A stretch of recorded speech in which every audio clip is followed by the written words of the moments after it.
Hey guys, welcome back to the channel. This is story about what if Sasuke betrayed Naruto during the Chunin exams part 1. Before I start, please do support for more amazing content and comments for part 2. Do consider to subscribe my channel and share my video to your friends and check out the description as well. Let's start the video. Naruto frowned at his teammate. The team had been more and more of an ass lately, but this just took the cake.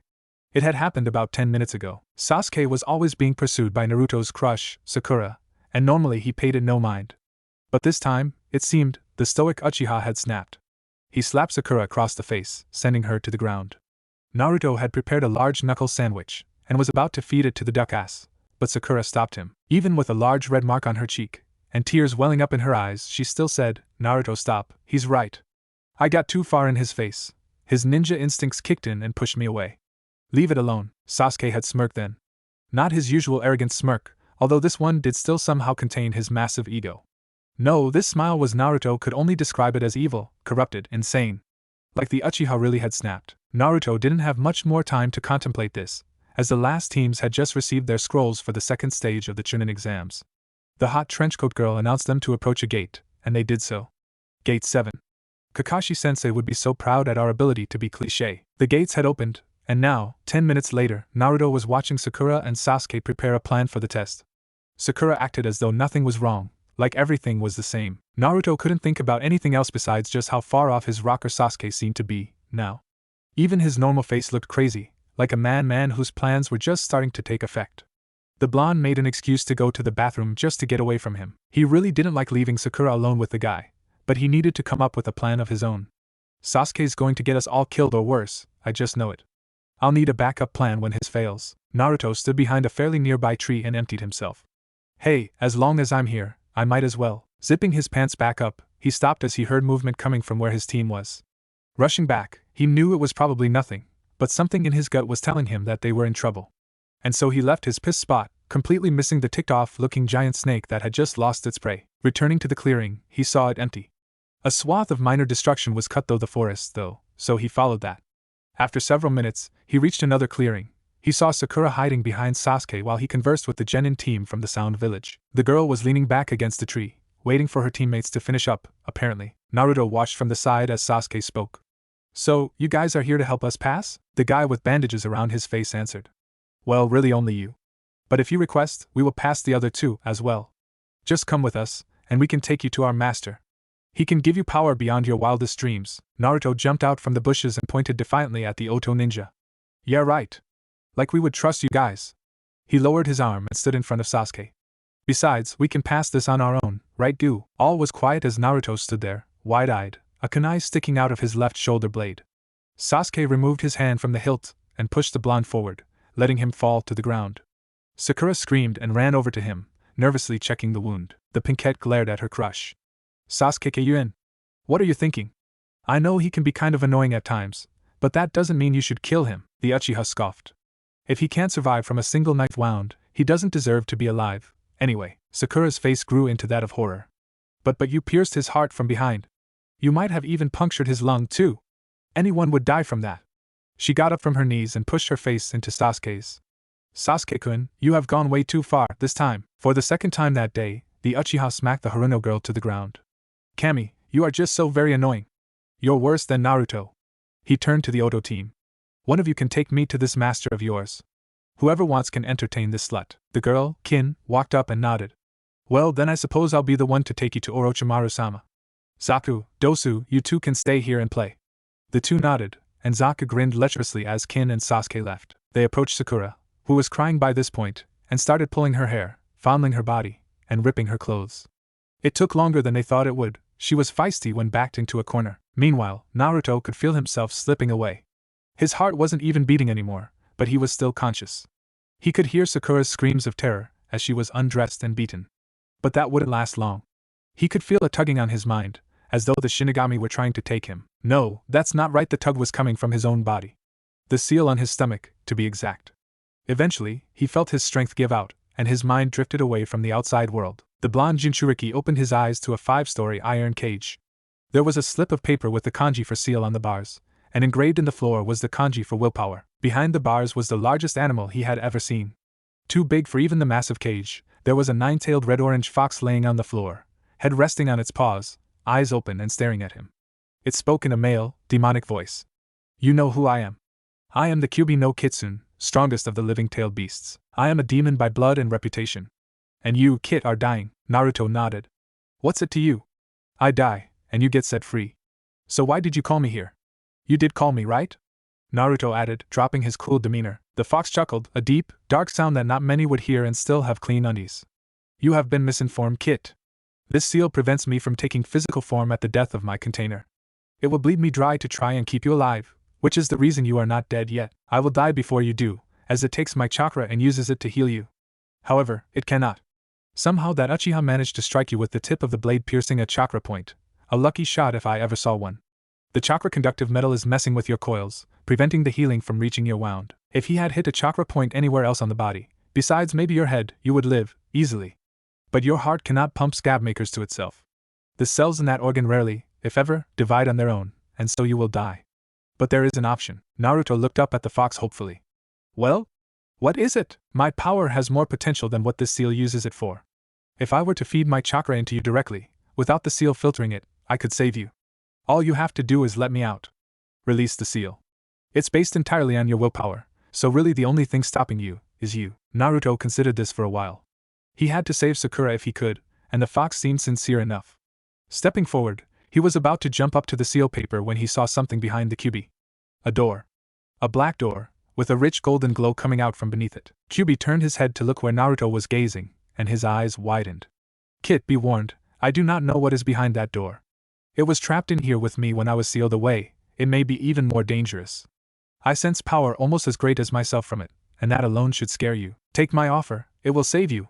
Who knows what that door will do? Naruto could hear the fear in Kyubi's voice, and see it in his face. But it was fear that Naruto wouldn't let him out, not necessarily that the blonde would open the door. Naruto walked past the bars, and past the Kyubi, who couldn't move in the tight space. Despite the fox's continued protests, he placed his hand on the doorknob, which seemed to be made of a large diamond, and turned. Sakura struggled furiously against her tormentors, but to no avail. They were stronger than her, and she was losing energy from their abuse. Her true virginity remained intact, though her hymen was already broken from an incident on the playground as a kid, but there were fingers inside her, now, wriggling around, trying to get her ready. But she knew, with some kind of twisted pride, that she would never be ready. Despite Dosu's attempts to get an automatic, biological reaction from her, she was still relatively dry down there. Zaku's penis was in her face, though, trying to force its way into her mouth, but she kept biting it every time it got near, which, of course, earned her another slap and a bad taste in her mouth. Then they paused, and tensed visibly. She was confused for a moment, but then she felt it. Chakra. It was in the air, and it was thick, dripping with killer intent. Sakura turned her head to the source, and saw Naruto, on the ground, covered in a golden glow. She could see him twitching, and finally she noticed why. The kunai in his back was slowly sliding out, as though it were being pushed from within. Dosu and Zaku let Sakura fall to the ground as they watched Naruto slowly pull himself to his feet, steam rising from the wound on his back as it closed rapidly. Naruto could feel liquid power running through him, the wound closing as though it were never there. Then he felt a pressure in his shoulder blades. When it released, a skeletal bat wing structure burst from his back, ripping his clothes. The Otonin and Sakura gaped at the development. It was as though the bone wings weren't made of bone. They were more like clear blue diamond. Hollow diamond, with some kind of golden liquid flowing through them. Then more diamond bone burst from above the boys, but, sprouting into a tail, shaped exactly like his spine would be, except at the end. The end had 3 spikes splitting off from the tip. The wings stretched and popped their joints, the tail swishing behind him, spikes twitching independently. Naruto rolled his shoulders and neck, testing them. He opened his eyes, revealing his blue irises, the malice looking out of place in those orbs, yet deadly all the same. Perhaps it was the golden pupil, but he made it work. Naruto stepped forward, and the Oto shinobi stepped back. Naruto quirked an eyebrow. Nope. Sorry. Too late to run away. You have done wrong by me by hurting my precious person.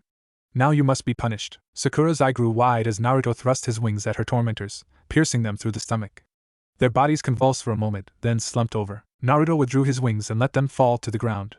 Turning, he looked at Sakura, then immediately looked away. Did they? Sakura looked down, and seemed to notice for the first time that she was naked. Covering herself as best she could, she shook her head, blushing furiously. And no. I'm alright. More or less. Naruto, what happened to you? He chuckled and rubbed the back of his head, still facing away. I don't rightly know. I was dying, then I got sucked into my seal, you know the one with anyway. I opened a door or something, and next thing I know, I wake up, feeling better than ever, and more ticked off than I've ever felt. Here, come on. Let's get back to our packs and get you into some clothes. Sakura nodded, and made to get up, but a pain shot through her leg, and she fell back to the ground. Ugh. Okay, yeah, that's not happening. Naruto risked a look back, and saw the state she was in. Bruises all over her, a cut on her cheek, and a very ominous purple mark on her left shin. What's wrong, Sakura-chan? She looked up and shrieked, don't look. Turn around. He did, immediately. Once she calmed down, she said, I think my leg's broken. Naruto frowned. Well, we can't stay here. Storm's coming. I can send a Kaiga Bunshin to get our packs, but otherwise we need to move. You sure you can't walk? Even as he said it, thunder rolled across the sky, and he shot out a clone, complete with the skeletal wings and tail, which ran back to their original clearing. Sakura tried bending her knee and rolling her ankle, and winced. Yeah, I'm sure. I suppose why you'll just have to see carry me. Naruto's face grew hot. Well, I could do that. The clone returned with the packs and Naruto started looking for Sakura's spare clothes. Here, let's get you dressed for Plip. Naruto and Sakura looked up at the sky, and felt the rain begin to fall. Sakura's eyes grew wide. I guess there's no time for that then. She looked over at her blonde, and indeed, now only teammate, and narrowed her eyes. You better not try any funny stuff, mister. You are to carry me to shelter, leave me my bag, and leave the area while I change. Naruto chuckled nervously. I'm not a pervert, Sakura-chan. At least not normally. She adjusted herself to cover her and crotch as best as she could. Yeah, well, this isn't exactly a normal circumstance, is it? Come on, you can turn around now, but just remember our agreement. Naruto nodded and swung their packs over his shoulders. Turning around, he braced himself for the nosebleed, but it never came. She was beautiful, of course, sexy too, at least to him. But it was coupled with a respect far too great to have inappropriate thoughts in this situation. Walking over to her, he gently picked her up under the knees and back, bridal style. He could see her blushing furiously, and he himself was losing feeling in the rest of his body from all the blood rushing to his face. And another part of him, but that was a natural, biological reaction, she couldn't possibly get upset at that. It seemed his tail knew what to do while he moved, it automatically counterbalanced him as he jumped through the trees. I think these wings actually work. At least as gliders, anyway. I'm jumping farther and faster now. Sakura looked up at him. Really? But they're just skeletons, how could they help? Naruto blinked and realized he must have been thinking out loud. Oh, well, I don't know. Then again, I don't know what this means either.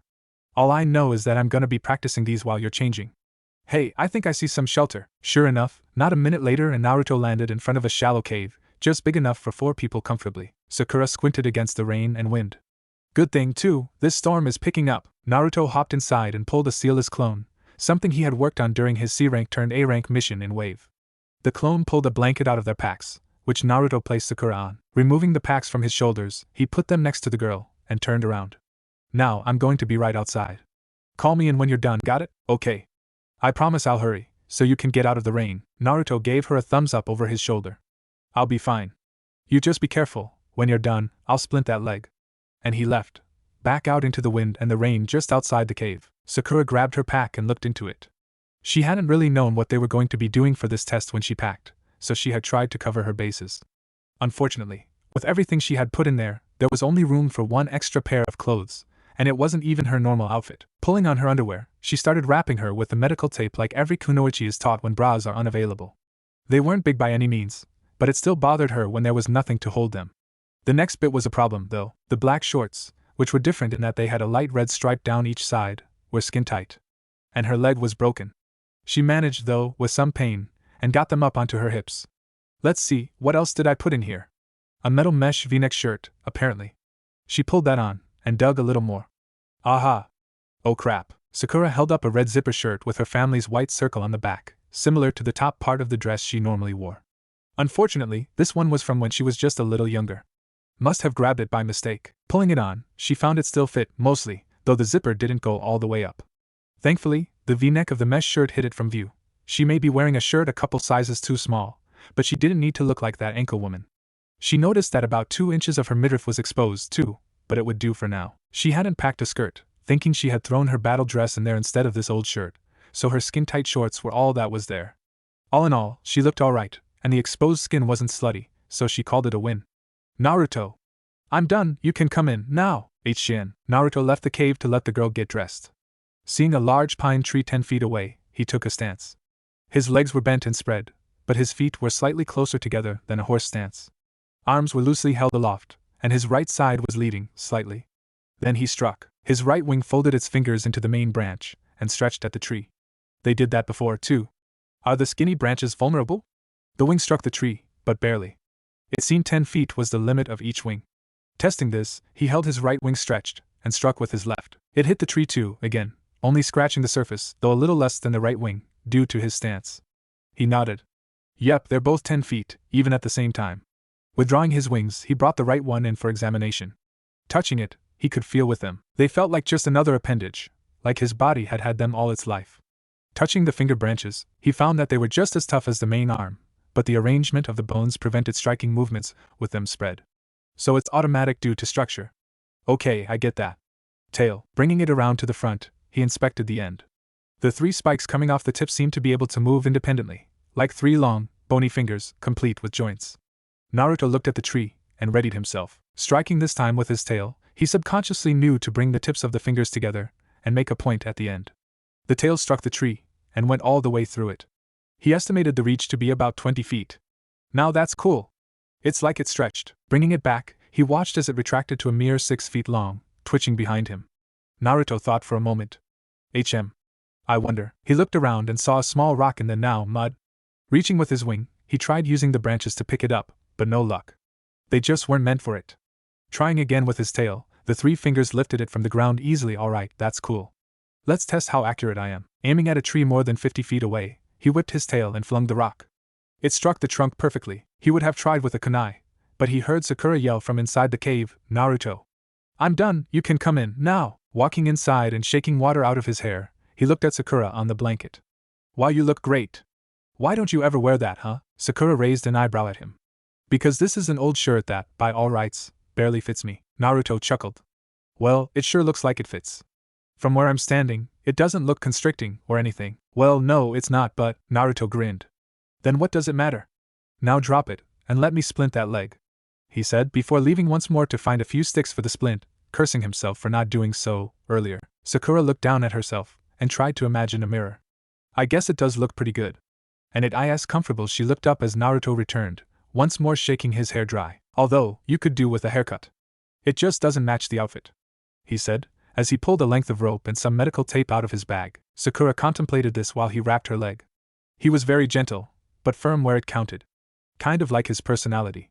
She had been growing her hair since she found out Sasuke liked girls with long hair. I don't know if I could cut my hair. Sasuke likes it this way. Before she could catch herself, she said it. But the damage was done. Naruto pulled a little tighter than he needed to on the splint, making her wince. That team betrayed me. Betrayed us. He tried to kill me. He left you to be beaten and raped. If you still care about him, fine, but I'm done with that asshole. Naruto. No! He has snapped, Sakura-chan. He's had this crazy look in his eyes since he slapped you outside the gates. Like he enjoyed the power he had over you. And then when you stopped me from decking him, it only got worse, like his dominance had just spread to me in his eyes. Sakura-chan, he's nothing anymore. Leave him. He finished the splint and looked up at her, having just realized something. Who told you he likes long hair anyway? Sakura thought for a moment. A note. A piece of paper he was doodling on next to his desk. It had little stick figures of people and dogs and stuff, and a note at the bottom that said he preferred long-haired girls. That was the 2nd year of the academy. Naruto blinked, then started laughing. Sakura-chan, that was Kiba. He sat right next to Sasuke, remember?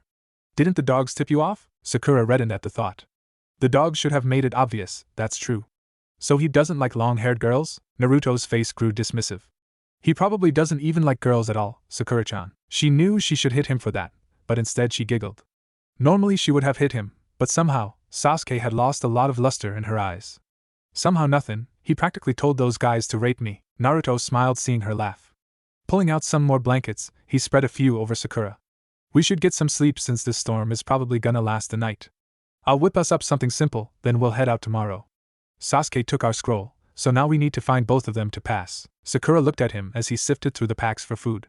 But Naruto, we have to get through this test as a team. If one of us dies, or we get separated, we fail anyway. Even if we somehow get both scrolls before the 5 days are up, we'll never be let into the central tower without Sasuke. Naruto grinned, not looking up from the portable fire he was setting up. I'll burn that bridge when we get to it.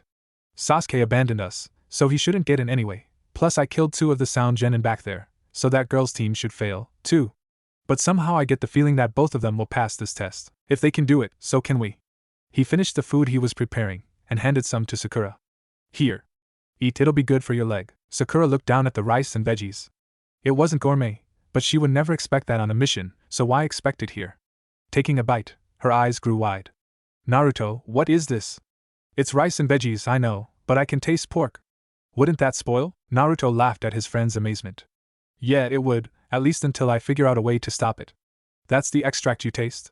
I cook bacon and pork and other meats to eat, then I take the drippings, not the blood, mind you, but the self-contained sauce, and bottle it. It doesn't spoil for months, and you can take it on the road to add flavor without needing to cook meat separately to put it in your meal. Sakura grew silent for a moment, before saying, I didn't know you could cook. With all the ramen you eat, I just assumed, he smiled sadly, that I didn't know how to take care of myself? I have not once had ramen the same way twice, did you know that?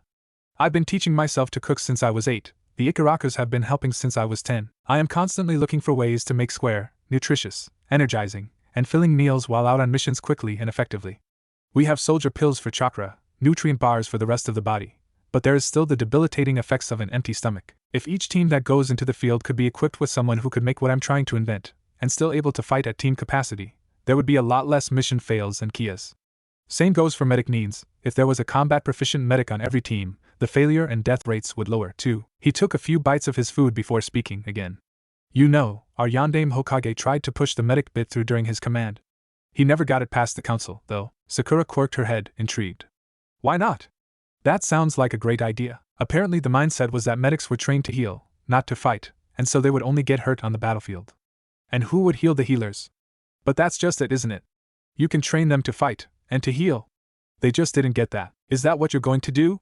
When you become Hokage? One of the things, yeah? There's so much about this village that just reeks of bad decisions, and I feel like the only one who wants to fix any of it is me. Sakura reached over and put her hand on the blonde's shoulder. I'll help you. Fix it, I mean. Now that I see your reasoning, I get how screwed up this place is now. I guess I just never noticed cause it's my home, and it's hard to hate the place you call home. Naruto flashed a foxy grin, letting her know it was alright. Well, thanks, Sakura-chan. Now eat your, apparently, delicious food. Tomorrow, we go scroll hunting. She nodded, and finished her bowl. I'm learning more and more about Naruto each moment. Speaking of new things, Naruto, how are you going to sleep with those wings and tail? He looked down at his body, and thought about this. If they burst from his body, they should be able to retract into it, right? No sooner had this thought formed than the wings and tail jerked back into his body, leaving holes in his clothes at the shoulder blades and tailbone. Like that.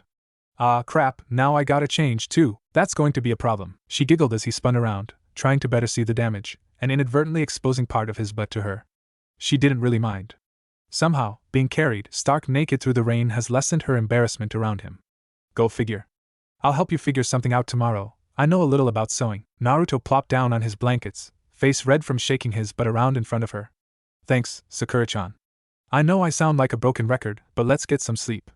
For real this time, she nodded, and they curled up under their covers, waiting out the storm and ending the first day of their second exam. Naruto stood at the mouth of the cave and watched the rain as it slowed in the early morning sun. Storm's letting up. Looks like we'll be able to head out, today, after all. Sakura looked up from her blanket. That's great. Your pants are almost done, just need to fit the opening to your tail. Throw these on, and come here, she said, tossing his orange pants at him. Naruto pulled them on, covering his ripped boxers. Walking over, he turned his back to the pinkette and slowly let his tail emerge, being careful not to allow the blade-like tri-pronged fingers to get near her. At least the wings don't need to be out at the same time. Sakura tugged and pulled at the hole she had sewn into the seat of his pants. Picking up the needle made out of a squirrel bone she had him fetch, it was a giant squirrel, too, which made it a bit harder. Damn forest of death. At least he was able to whittle it down, and started sewing it closer shut. Then she picked up what she thought to be quite the nifty little flap she had made. It was made of the missing material from his pants, and a plate of curved metal from Naruto's trap set, with bits of elastic from the same set dangling off. Attaching it, she looked at her creation. Okay, Naruto, put the tail away, slowly. He did so, and she watched as the curved metal prevented the spine-like bones of the diamond tail from catching and folding the flap sewn to the top of the hole. As the tail retracted into Naruto's body, the elastic did its job and covered the hole with the material flap. Sakura smiled. I think it worked. Try taking it in and out a little faster. Now, let's see if the flap holds up. Naruto did so, and lo and behold, Sakura's invention worked. He spun around and grinned. Thanks, Sakura-chan, you're a genius. She waved her hand in a dismissive gesture. It was simple, no big deal. Your jacket will be even easier, though I'm afraid your shirt and boxers are going to stay ripped for a while, she said with a laugh. He was about to speak, when he heard voices outside the cave. Turning, he settled into a crouch and crept forward, Sakura keeping absolutely silent behind him. Reaching the mouth of the cave, he peeked out and watched a team of AIM shinobi walk past, arguing about where to go. Naruto kept his chakra down in case the one with his eyes covered was a sensory type and watched them pass. Once he felt confident they were gone, he went back to Sakura in the cave. Looks like the forest is up. Other teams, too. Come on, let's break camp and head out. I'll be fine with a ripped jacket for now. Naruto and Sakura packed up their belongings, which Naruto then slung over his shoulders. Assigning a clone to carry Sakura, leaving him available in case of an attack, they set out from their shelter. The previous day's rain settled into a drop a minute. Naruto and his clone jumped through the trees. He and Sakura had agreed that they would stay closer to the tower, hoping to find teams who had already gathered their scrolls heading inside. Naruto and his clone were both traveling with their wings out, to reduce drag and increase their speed. It was well over an hour in the huge forest before they encountered anything. In this case, it was a genjutsu. A fairly simple one, but it was large. Sakura pointed it out when she noticed the same pear-shaped tree 3 times. Setting her down, Naruto summoned a couple more clones to surround her, and released the genjutsu, following Sakura's instructions in the matter. All of a sudden, standing in front of them were the 2 of the 3 AIM shinobi from earlier. The one with both eyes uncovered laughed under his rebreather. See, I told you setting a trap near the tower would work. Now, hand over your scroll and we'll only kill you a little. That last bit was directed at Naruto. Sorry to disappoint you, but we're fresh out of scrolls at the moment. You could give us yours though, as a kindness for those who have none. Naruto answered, grinning deviously. Suddenly there was 100 AIM shinobi surrounding them, all of them looking like the first 2. If you don't have any scrolls, then you're only in the way. We'll kill you as a service to the test, since only weaklings would lose their scroll, skeleton freak. And then there was an arrow through Naruto's right arm. He grimaced in pain, and looked around, but not one of the enemy had moved. Are they Kage Bunshins?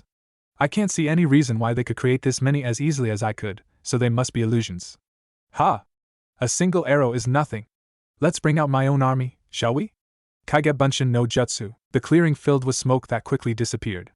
20 Narutos, complete with the skeletal wings, all glared at the offending team, and launched. Each clone swept their wings out as they ran through the ranks, the enemy dissolving into either water or nothingness with each smack of the diamond appendages. He himself ran straight for the original 2 genin, whom he hadn't taken his eyes off of. Jumping, he gathered his tail back for a strike, while his arm reared back for his signature left hook, stabbing the one on the right and hitting the left one hard enough to shatter his jaw. His eyes widened when they all faded into nothingness. Bunshin! He turned around, and saw that the rest of the army were all Bunshins of some kind, as well. Naruto grunted in pain as another arrow pierced his right knee from behind, and he spun around just in time to see a glint in the trees before it disappeared. Naruto jumped back to Sakura and her clone guards, wincing as he landed. Speaking to a clone, he told it where he suspected at least part of the enemy was, and to keep Sakura safe. Creating another 40 clones, he spread them out in random directions, with 2 heading deceivingly into the right direction. Deceiving, because they were looking in the wrong direction. Pulling out the arrow from his arm, he winced as steam rose from it as the hole closed. Doing the same with his leg, he handed the 2 arrows to Sakura.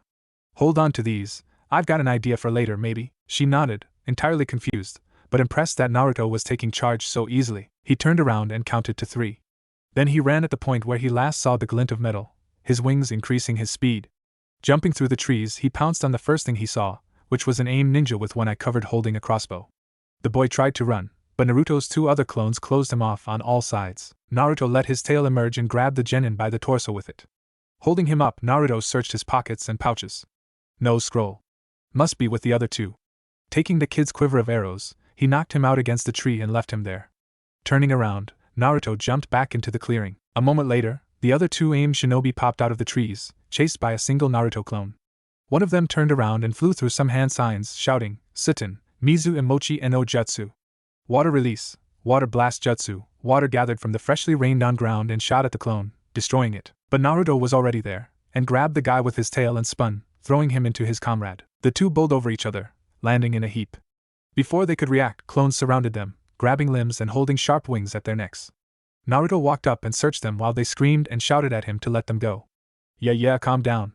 You lost fair and square, we get your scroll, now. Finally he found it, a green earth scroll in the genin's pouch. He turned away and the clones were about to knock them out, when one of them yelled at him. You were supposed to be weak. A dead last that couldn't protect himself. Naruto stopped.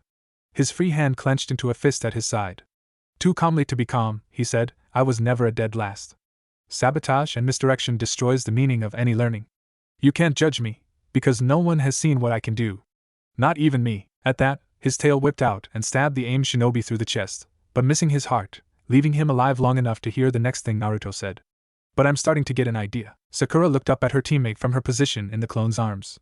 Hey Naruto, HM? What is it, Sakura-chan? She hesitated, but spoke nonetheless. There's something that's been bothering me since yesterday. When I asked about the wings and tail, you said something about a seal, but then you stopped. I didn't want to press the matter, since I was naked and we were out in the open, but now it's haunting me, again. Naruto was silent for a while, simply leading them through the trees. Eventually he seemed to make up his mind. Promise you won't tell anyone unless I say it's okay? She was surprised, to say the least. But she promised, feeling a sense of dread in her chest as she did so. Naruto looked to his clone and nodded once. They landed in a clearing and the clone set Sakura against a tree. Sakura-chan, remember on Tazuna's bridge back in Wave Country? The battle there with Zabuza and that Haku guy? She nodded. Remember how it ended? She thought for a moment. At the time she had been scared slightly shitless, so her attention on anything not in her immediate vicinity was fuzzy. I think you and Kakashi made a bunch of clones to scare the thugs away after they didn't run when the villagers showed up. Then Zabuza killed Gato and he died next to Haku, right? Naruto nodded. And just before that? How did Sasuke and I get out of Haku's jutsu? She strained her memory. It seemed too blurry, like she didn't want to remember. Didn't you break those mirrors? With Yua, her eyes widened in remembrance. An image of Naruto screaming at the sky, red chakra swirling around him. His face changed into something feral filled her mind. With some red jutsu or something, he sighed. He had hoped that she remembered, and apparently she did. Now came the hard bit. Sakura-chan, that wasn't a jutsu. That was chakra. Pure chakra and rage. But it wasn't mine. It wasn't your chakra? Or you weren't enraged? The wrath was mine, but the chakra, it was born of a demon inside me. The Kyuubi no Kitsune that the Yondaime supposedly killed 14 years ago wasn't really killed. Demons can't be killed in their true form. Only contained.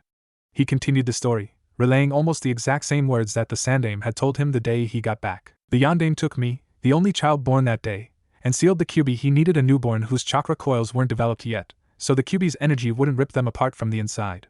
Anyway, it was at a sacrifice of his own life, and the Kyuubi still did a lot of damage during the attack. Almost all of the village hates me because they seem to think I am the Kyuubi. Afterwards, old man Hokage found me, and you pretty much know the rest. He tried to look like he didn't really care how she saw him, now, but he knew he must be failing horribly. Sakura, though, just sat there. And sat there. And sat there some more. A squirrel ran up and grabbed a nut next to her hand, then proceeded to eat it on the spot. And she sat there. The squirrel climbed up onto her lap and settled into a curl, possibly sleeping. And still she sat there, apparently asleep, herself. Or broken. Naruto started to say Sakura-chan, but was interrupted by sounds of an argument off to the right. Not wanting to get caught up in that with his teammate in this state, he moved to pick her up, but the squirrel on her lap lifted its head and chirped at him, assuming a protective stance. Or at least, what would be a protective stance if squirrels knew what that was? Move, squirrel! More chirps. I need to get her out of here, there's a battle not far away. This time it hissed at him.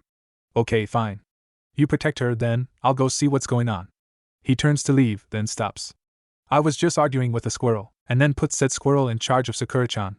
Kage Bunshin no Jutsu.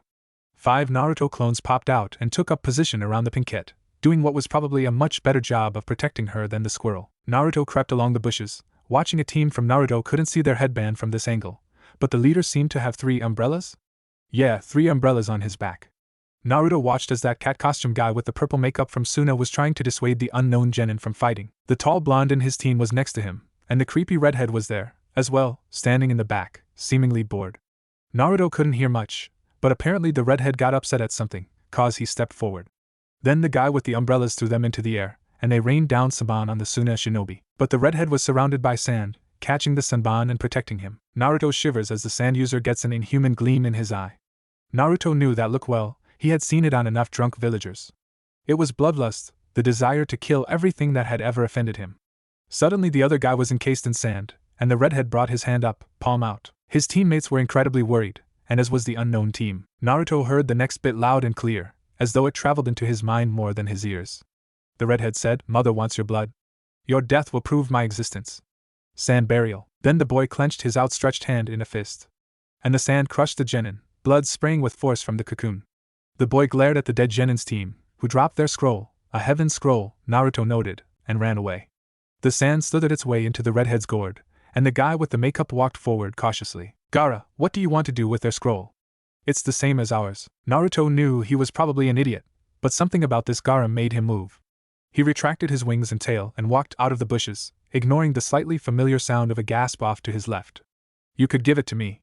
This way I won't have to try and fight you, seeing as how I'll probably lose. We don't have any scrolls, already having lost our scroll, he lied.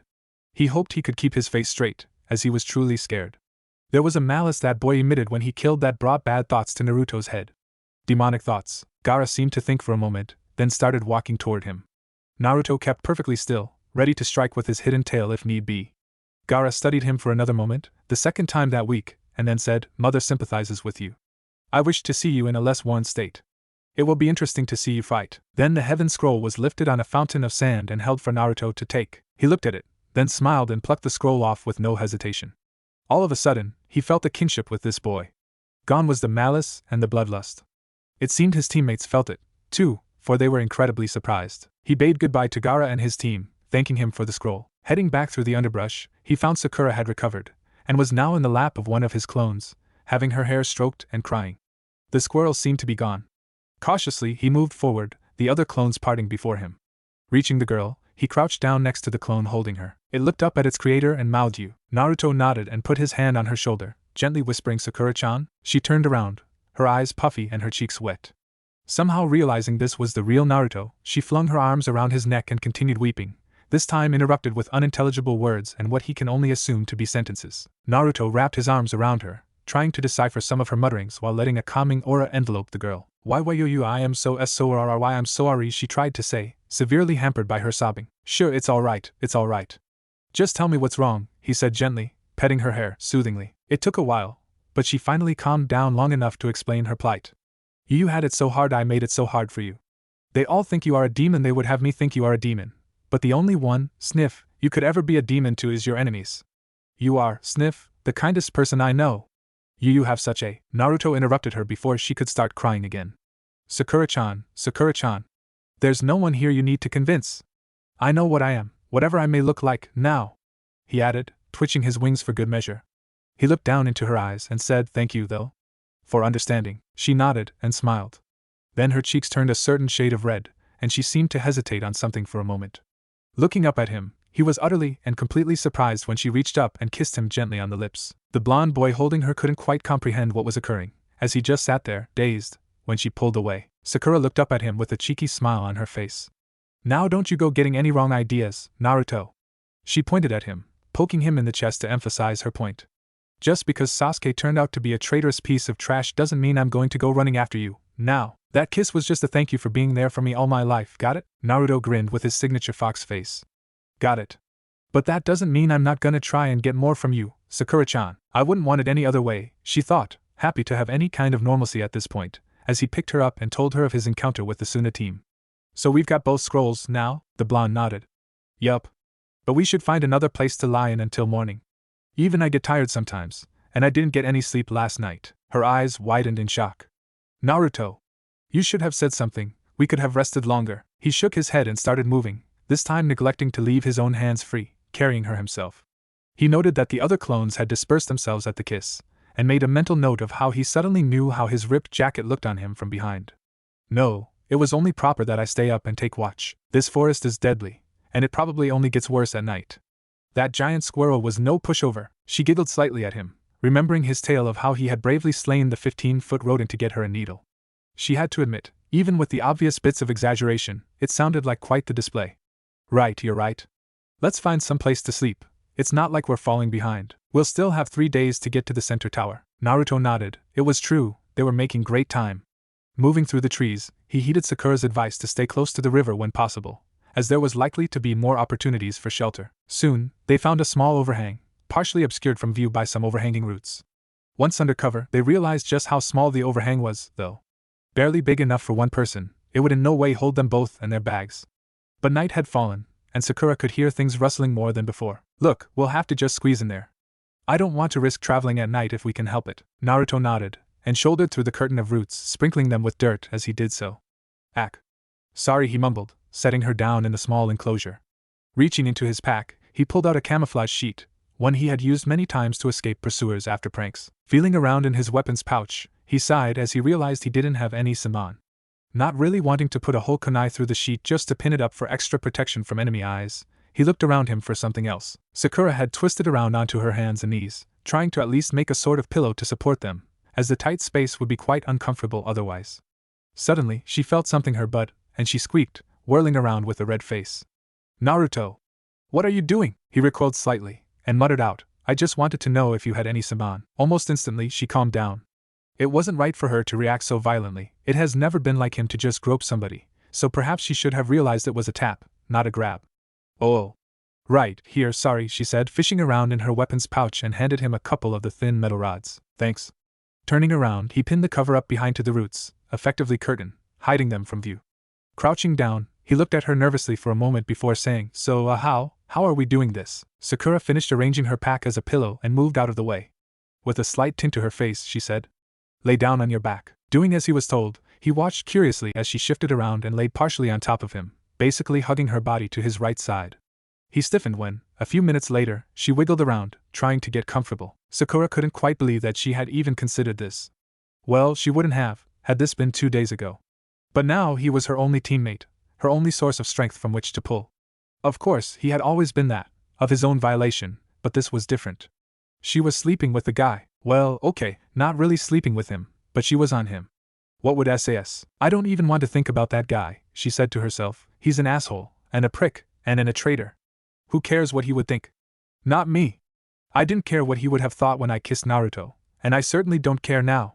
Naruto is right, it's just him and me, now, Sasuke has nothing to do with it. Her inner persona agreed wholeheartedly, currently smashing at Chibi Sasuke's nuts with a giant hammer, over and over. Who the hell cares that Naruto and I are like this?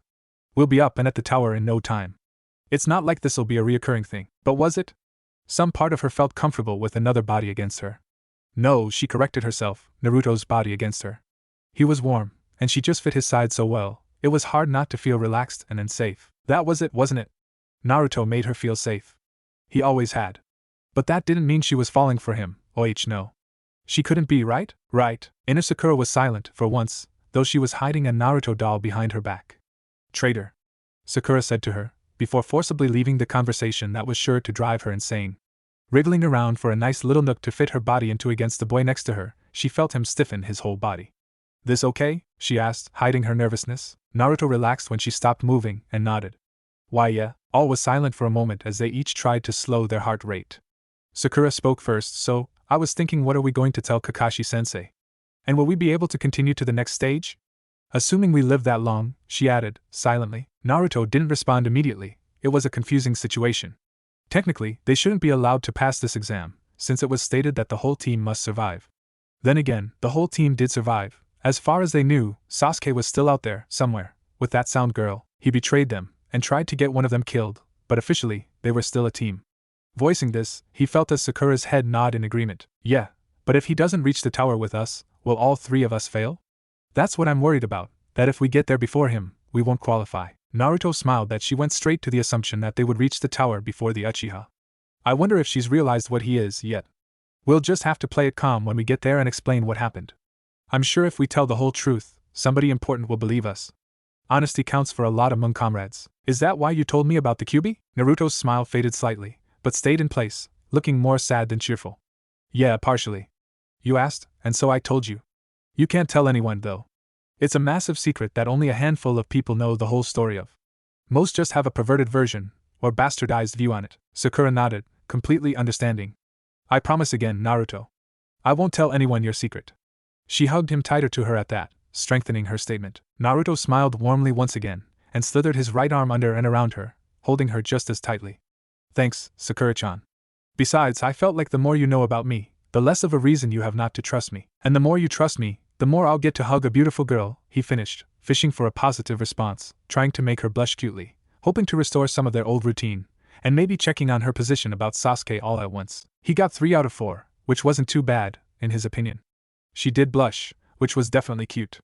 And she gave a positive response while simultaneously not mentioning Sasuke. Thanks, Naruto, you always make me feel better, even when I'm not feeling all that bad to start with. However, his hopes of normality were dashed as she kissed him for the second time that day, though this time on the cheek, and then cuddled even closer to him, if that was possible. Yeah, 3 out of 4 definitely isn't too bad. Naruto felt Sakura fall asleep against him, and soon let the same happen to him. Tomorrow they would get to the tower and figure out what to do about Sasuke and their team, but right now was sleep time. And there was little sleep better than what there was to be had by those two that night. Naruto awoke to that hot air that you get in the wild in the mornings. That cold nip that leaves you refreshed and ready to go, while still somehow making you want to stay in bed. There was another reason he just wanted to lay there, however. It consisted of two parts. 1. They had both scrolls, and thereby had no reason to rush. Sleeping in was something they could afford to do now. 2. Sakura had huddled completely on top of him in the middle of the night, and seemed to have tried to burrow her head into his chest. Yes, Naruto was in heaven. Unfortunately, heaven was very high, and he wasn't dead. And so, inevitably, he fell as the pink-haired girl of his dreams slowly woke up. Groaning a little in stiffness, Sakura tilted her head up and looked at him. "Morning, Naruto." The blonde smiled a little, and responded in kind. "Morning, Sakura-chan." Suddenly at a loss for conversation topics, he latched on to the first thing in his head, no matter how dorky it sounded. "How'd you sleep?" Sakura rolled off of him and sat up in the extremely low cave. "Well enough." Her eyes got big for a second before she turned an interrogating eye to the boy. "And you? Did you sleep at all, Naruto?" He chuckled and awkwardly shifted into a crouch. "Yes, ma'am. I'm rested and ready to go, I promise." She nodded and turned to ready their packs. "Good. We need to get to the tower without encountering anyone, so you need to be in top form." "My leg is still a little off." Naruto shifted around to the mouth of their cave hole and peeked out the camouflage sheet and through the roots. "That's fine. Just means I get to carry you some more, any?" Sakura made a soft tsk noise, but it was in jest. Truthfully, she was still rather surprised that he didn't count it as a burden. She shook her head, chalking it up to his crush on her. Those clones of his certainly didn't hurt. Naruto sent out some of those very clones to survey the area and folded up his camouflage sheet. The clones came back when they were finished getting ready to leave, and one of them picked Sakura up. "Ready to go, Sakura-chan?" Naruto asked, once again carrying the packs. She nodded from the clone's arms, and they set off. Sasuke glowered at the girl as he waited. It technically wasn't her fault, but as she was the only living thing nearby, his irritation was directed straight at Kin. She, however, didn't seem to notice, leaning against a tree and fingering a Saban. That was another thing that irked him. He had only bad memories of Saban due to that ice bitch in Wave, and he automatically disliked anyone who used them because of it. A few times he'd had to squash the urge to gouge out her eyes with a real weapon, like a Fuma shuriken or something. Still, even his own focused mind could not ignore her physical attractiveness. Once Itachi was dead, perhaps Kin might make decent breeding cattle for the resurrection of his clan. He had no time to continue that thought, as a voice suddenly called out to them. A very creepy voice. "Ah, Kin-san. You've managed to bring Sasuke-kun to me. Did he come willingly?" Sasuke redirected his glare to the newcomer. No sound was made at their arrival, and Sasuke hadn't sensed him whatsoever. If this was the man that was to give him the power he was promised, he was already looking forward to it, although he could do without the very unnerving stare the long-haired man was giving him. Kin nodded and pushed off of the tree. "Hi, Orochimaru-sama. I was a little surprised at how easily he betrayed his team, but it worked out in the end. A loudmouth died, and Zaku and Dosa got something to play with." She paused, frowning. "Come to think of it, where are those two? They should have been here by now." Orochimaru chuckled. Sasuke immediately knew this was a man from the sound, but he couldn't deny the dark power hidden beneath the surface. "Oh, I found them on my way here. You don't have to worry." "Kakuku, they're dead." Kin gasped and took a step back. "Why, you mean you?" Orochimaru looked offended, if possible. "Of course not. They did their job well. They've not once failed me in their short careers. No, I found them with the extra holes already installed." He smiled, and Sasuke got a little excited. That smile promised something. If it was a fight, then Sasuke would get to prove his strength against a Chunin. If it was something else, Sasuke could think of at least one thing that would be in his favor at the moment. Orochimaru walked forward across the clearing, and Sasuke could feel Kin freeze and sink into herself, trying to appear small. That wasn't very like the girl as far as he had known her. Clearly she was afraid of her master. "Now, Sasuke-kun, you know why you are here. I will grant you power beyond your imagining. I would like to make a few things clear. I will give you this power. I will help you with your goal of killing your brother. I will even take you away from this wretched village full of morons and train you myself." Sasuke was particularly gleeful at that last one. "However, when the time comes, I will have your body." Sasuke's eyes widened in surprise and confusion, as well as a bit of fear and disgust. "I wish to be eternal. Immortal. I wish to be the only one with this power. One day, when your body is ready and you have accomplished your goals, I will be the one inhabiting it. You may, of course, try to resist. You can deny all of this right now, but I will be placing my mark on you today. You will receive the power you were promised. And even if you deny me now, you will seek me out one day for control over that power. And if you resist when it is ultimately time for me to have your body," well, his smile turned foul and terrifying, his teeth seeming razor-sharp as a long, disgusting tongue crept out and wet the pearly knives. A wave of fear paralyzed Sasuke, a vision of him dying painfully flashing across his mind, gone as fast as it arrived. I'd like to see you try. Sasuke, released from the killer intent, took a few breaths and only a moment to answer. Give me this power. Naruto, Sakura and the clones stayed in the higher canopy, avoiding the ground and any traps that might be in place there. Sakura's idea, obviously. The new appendages didn't come with a boost in intelligence, unfortunately. Regardless, they made good time as the sun rose, growing closer to the tower with each leap. The problem was that they were being followed. Normally, being aware of such a thing would make things easier on them. Obviously, they just had to find some way of setting up an ambush for their pursuers, likely making use of Naruto's clones, and either take them out entirely or otherwise dissuade them from chasing him and Sakura anymore. Slight issue with that, though, they tried, and each time, Naruto's clones had been somehow completely bypassed without ever having so much as seen their adversary. It was really starting to irritate him if he was honest, and Sakura seemed to be getting worried. She was just about to suggest another plan of action when a kunai came up from behind and embedded itself in the tree they had just been about to land on. When Naruto saw the paper attached to the knife, he almost panicked, but something threw him off. That's not an explosive tag. He allowed himself to land on the branch as normal, while his clone angled its skeletal wings to glide to another perch, keeping Sakura safe if something happened. Naruto could survive a single explosive tag. Sakura in her current state might not, and even if she did, the clone holding her would be dispelled and she would fall to the forest floor. He stood above the kunai, looking at the paper with suspicion. It certainly wasn't any kind of explosive, though it was a seal in a sense. It was the Konoha seal, the stylized swirling leaf that they all wore on their hatite. Someone had drawn the leaf symbol on a piece of paper and thrown it at them. When their pursuers caught up to them in the next few moments due to his stopping, it became clear as to why. They were trying to announce that they were from Konoha. Naruto turned on the branch to regard the team that had been chasing them, his tail swishing through the air in a flourish as he did so. What do you guys want, Databeo? They'd have to forgive him for his blunt and cold attitude. He hadn't really had the best couple of days, to be sure. Sure enough, they didn't seem the least put out by his demeanor. One of the males simply stared with his pupilless, cream-white eyes before speaking. I wanted to know what was going on with your team. Lee and I were both curious as to how you had been handling the test. Hyuga Niji took a pointless glance around. His Byakugan was active for Pete's sake. Ignoring Haruno-san's obvious injury and your obvious physical changes, I cannot help but notice that Uchiha-san is not here, and hasn't been for at least as long as we have been tracking you. To his credit, Naruto did not immediately put a hole in the tree at the mention of his ex-teammate's name. Instead, he merely set his jaw as his tail thrashed a bit more violently for a moment before resuming its normal swaying. In the most matter-of-fact and cold tone anyone present had ever heard from him, he answered the unspoken question. He literally stabbed me in the back and abandoned us while I almost died. His comment was accompanied by a swish of his tail and a brief flexing of his wings. He had the forethought to exclude the details about what Sakura had endured. That was her monster to face. It wasn't his place to talk about it with others. The girl of Niji's group, I think her name is Tenten or something, gasped loudly, looking between Naruto and Sakura, shock very clear in her eyes. The other boy, Rock Lee, widened his eyes before they closed, and he shook his head, muttering most unyouthful under his breath. If Niji was shocked by the news, he didn't show it. And since Naruto didn't seem to want to expound on the details, Niji wasn't dumb enough to try and force the issue. Then he is a fool, and he will earn his due punishment at the end of the exam, he said simply, as though it were the most reasonable response. Naruto just scoffed, an odd noise coming from the usually boisterous blonde. Yeah, keep dreamin'. He or somebody kissing his ass will make up some lame excuse and he'll get out of it scot-free, all because of his fucking heritage. Niji raised an eyebrow, but seemed to think about it. Naruto didn't know what was going through the other teen's head, but eventually the clear-eyed boy nodded. Indeed. There was a pause. Then, I understand your frustration, Naruto-san. His betrayal aside, the special treatment of our highborn peers is disgusting. Another pause, in which Naruto slowly scanned Niji and his female teammate, trying to determine their fighting styles from their gear and stances. He wasn't doing a very good job of it, not without the experience needed for such an analysis. He thought the girl might use something to do with genjutsu. Lee spoke next, his eyes sad. I do not know why he would do that, but Naruto-kun, what exactly has happened to you? Naruto flinched. It was only a moment, but Lee briefly sounded accusing before it became clear that he was just concerned. He hadn't thought about it that way until now, that he had possibly done something wrong by unleashing this power. That it might have been a bad idea. He pushed the thought down and away, leaving it for later or never, whichever came last.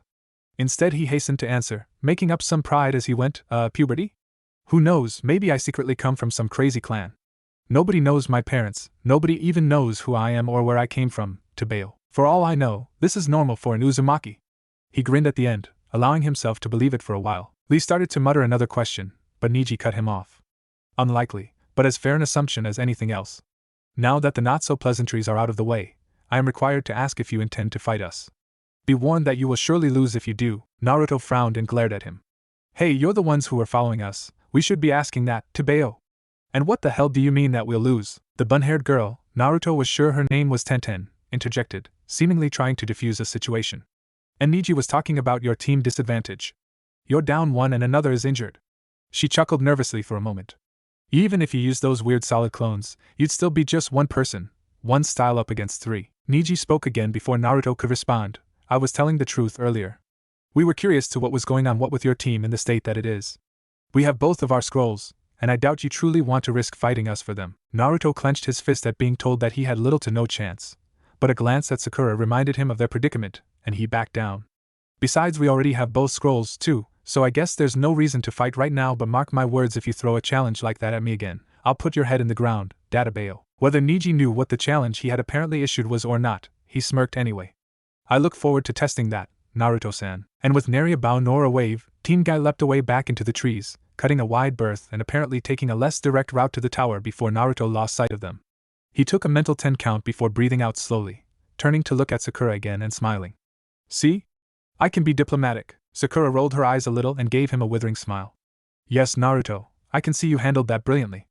Naruto rubbed his nose and grinned, happy with the half-joking praise. Can we move on now? Every moment we stay out here is another moment that my leg is swelling and not getting treatment. Naruto turned serious in an instant and nodded, he and his Bunshin sharing a look before they each started heading towards the tower again. The emotional switch almost gave Sakura whiplash as she stared at the side of the original's face from the clone's arms. Something had definitely changed in the blonde, beneath and beyond the obvious. As she thought about it, she wasn't even sure it was entirely Sasuke's betrayal that was causing it. It was part of it, obviously, but something else was eating at him. It had almost since he had left her with his clones to talk to the Suna team. Did they say something to unnerve him? Or was he still worried about her knowing of his guest? She'd have to talk to him once they were safe and had some privacy. As the only, in her mind, remaining members of Team 7, they had to stick together. And with that thought, she was forced to admit that she had also changed. Sasuke, the Uchiha that she thought she knew, she wasn't even sure he had ever existed, now. For weeks he had been growing colder, crueler, angrier. And her eyes now opened as they were, she couldn't seem to find her fantasy in the real thing. Not in the past, and certainly not now, not when she could look at Naruto, see the rage and frustration, the pain and the hate in his grinding jaw, and feel the exact same things in herself. Naruto had worried about this, she could see that now. Perhaps not to this degree, but he had been having doubts about Sasuke lately. It was so obvious in his eyes, the more she looked. They were filled with the kind of regret that someone who, having expected or at least suspected a tragedy, didn't act in time to prevent it. She couldn't help herself. Her mouth opened and the words tumbled out before she could blink. It's not your fault, Naruto. He twitched his head to look at her, one skeletal wing adjusting and angling to land properly on the next branch without losing his momentum. Huh? What are you talking about, Sakura-chan? She took a half a second to decide her words this time. You can't blame yourself for what happened. Whether you had been able to fight him or not, he'd still have betrayed us. He took the first opportunity, Naruto. You did everything you could and more. Naruto's eyes were downcast, not looking terribly convinced. He struggled with his voice for a moment. We'll talk later, Naruto. Now isn't the place, I know. I'm sorry, she said, looking away, feeling as though she had made him feel worse. He quickly wiped away that feeling, though. And no. It's okay. Thanks, Sakura-chan. He gave her that honest smile she had recently discovered, her own face brightening when she saw the real gratitude on his. They continued in a mostly comfortable silence the rest of the way, each one left to their own thoughts as they navigated the canopy. Are we supposed to open them now? Sakura nodded, seeing nothing else to do. I think so. We made it here, so. Naruto carefully peeled open the seal on the heaven scroll, wary but excited. When nothing bad immediately happened, he continued unrolling it, watching with confusion as some strange glyph-like lines were revealed, leading to and from a large blank spot in the middle. He looked at Sakura in confusion. I don't think I get it. She wriggles a moment, wincing imperceptibly when her too-tight shirt pinches under her arms. Here, let me down. I can stand, at least, the clone quickly obliged, remaining remarkably quiet considering who made it. Sakura stood gingerly, resting most of her weight on her right leg to keep the injured one from complaining. She held the earth scroll in her hands, and pulled it open. Inside was an almost identical copy of the other one. Looking between the two, her eyes slowly widened. It's a seal, Naruto. Lay them down crossing each other, overlapped the two blank spaces. As she handed him the other scroll, he hastened to do so while Sakura leaned against his clone. Once he was done, he backed up to stand next to her while the seal seemed to start glowing, a new kanji writing itself into the blank space. Sakura took a quick glance at the original Naruto and gasped. Naruto! You're your bones, put them away, huh? Sakura-chan? A ninja should keep his secrets as long as possible. Plus, the less they ask about yesterday, the better off I'll be. She hoped he would get the message, but whether he did or not, he still complied.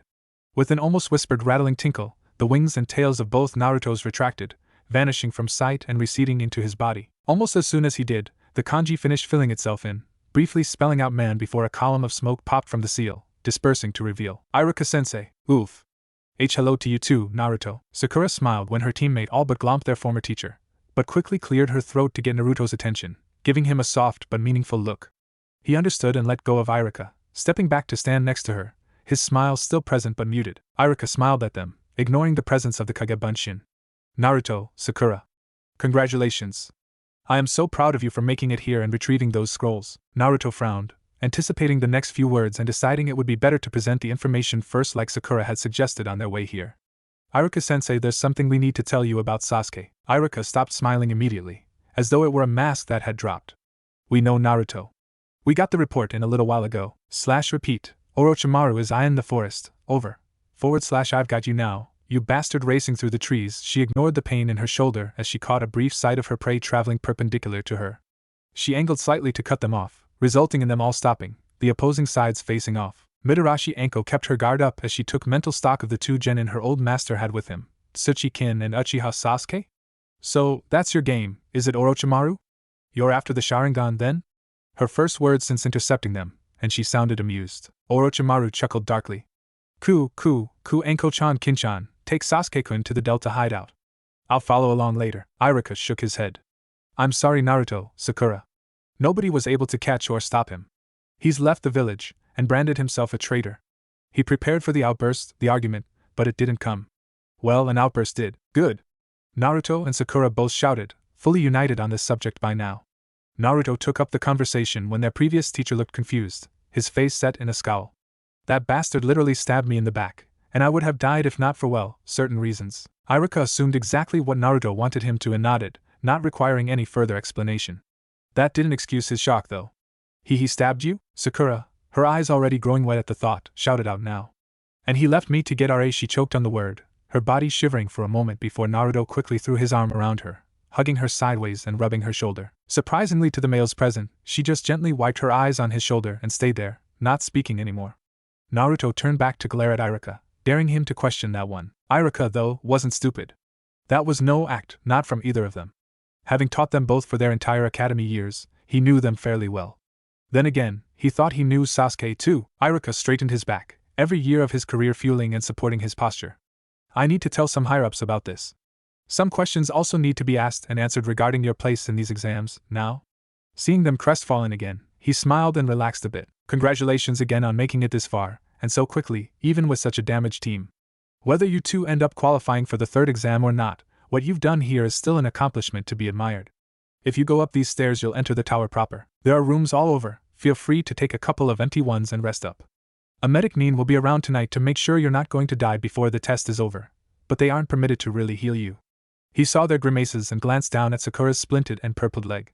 Sorry, Sakura, I'll see if I can at least get a brace for that. And with that, Iruka vanished in another puff of smoke, leaving the 2+ clone alone. Naruto turned towards her as she lifted her head to look at him, her eyes drying again. Let's go find someplace to prop your leg up, it's still swelling a lot. She nodded and reached with her left hand to hold his right shoulder automatically as he bent slightly to pick her up in his arms. The clone dispersed itself, and once again Naruto had to pause as memories that weren't quite his own flooded his mind. That's starting to get annoying.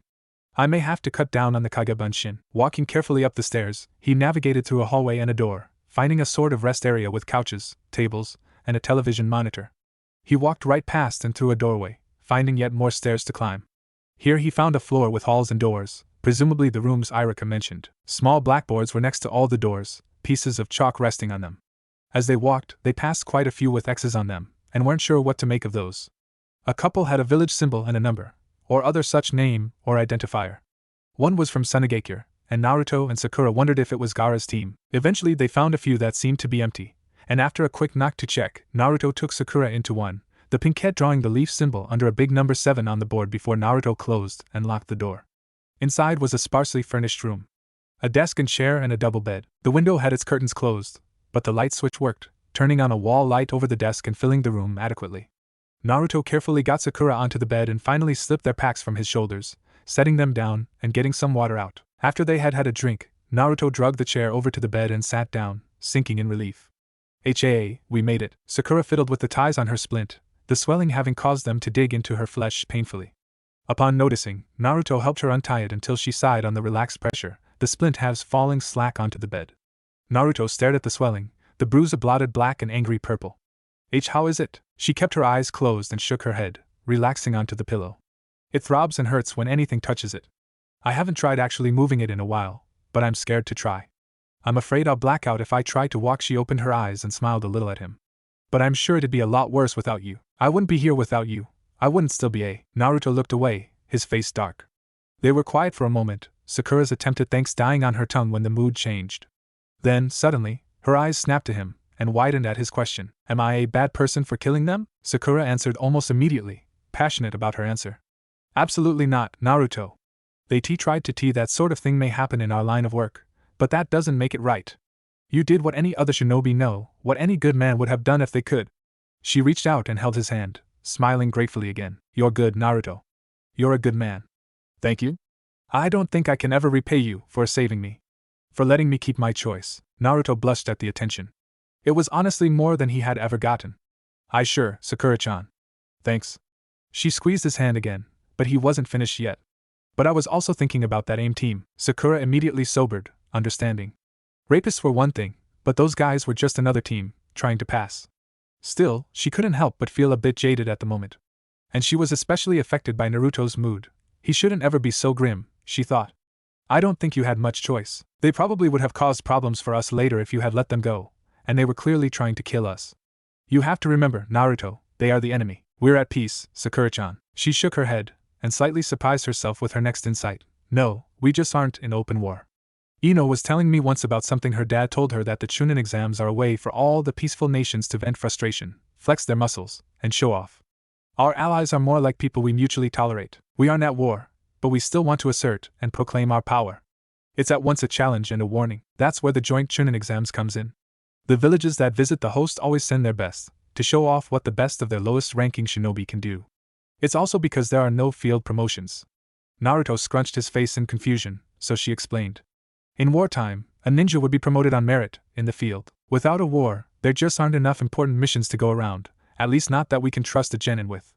So we have the exams to make sure that promotions are still awarded to those that deserve it. I think this part of the exams is supposed to simulate a watered-down version of what it's like to be behind enemy lines, surrounded by opponents while trying to acquire an objective.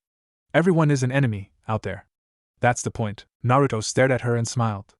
Wow, Sakura-chan. You're so smart. I never would have figured that out. She laughed, but brushed it aside in favor of keeping him on track. But you do get it now, right? AIM is more of a military nation than we are. Those guys might not have ever stopped coming after us if you had let them go. Naruto nodded. Yeah, it still bothers me a little, but I think that's a good thing. She smiled and squeezed his hand. Yes, it is. It means you're still human, you're still you. Don't ever stop being you. Sakura felt the conversation taper off and shifted her body slightly, trying to get comfortable. But she winced when she moved her injured leg, and she kept wincing as searing hot knives spread through her leg even after she froze. Naruto hurried to open his pack and pull out a spare pair of pants, rolling them up and saying, We should elevate that, right? I'll need to lift it, Sakura-chan. The pinkette groaned in both pain and the expectation of pain.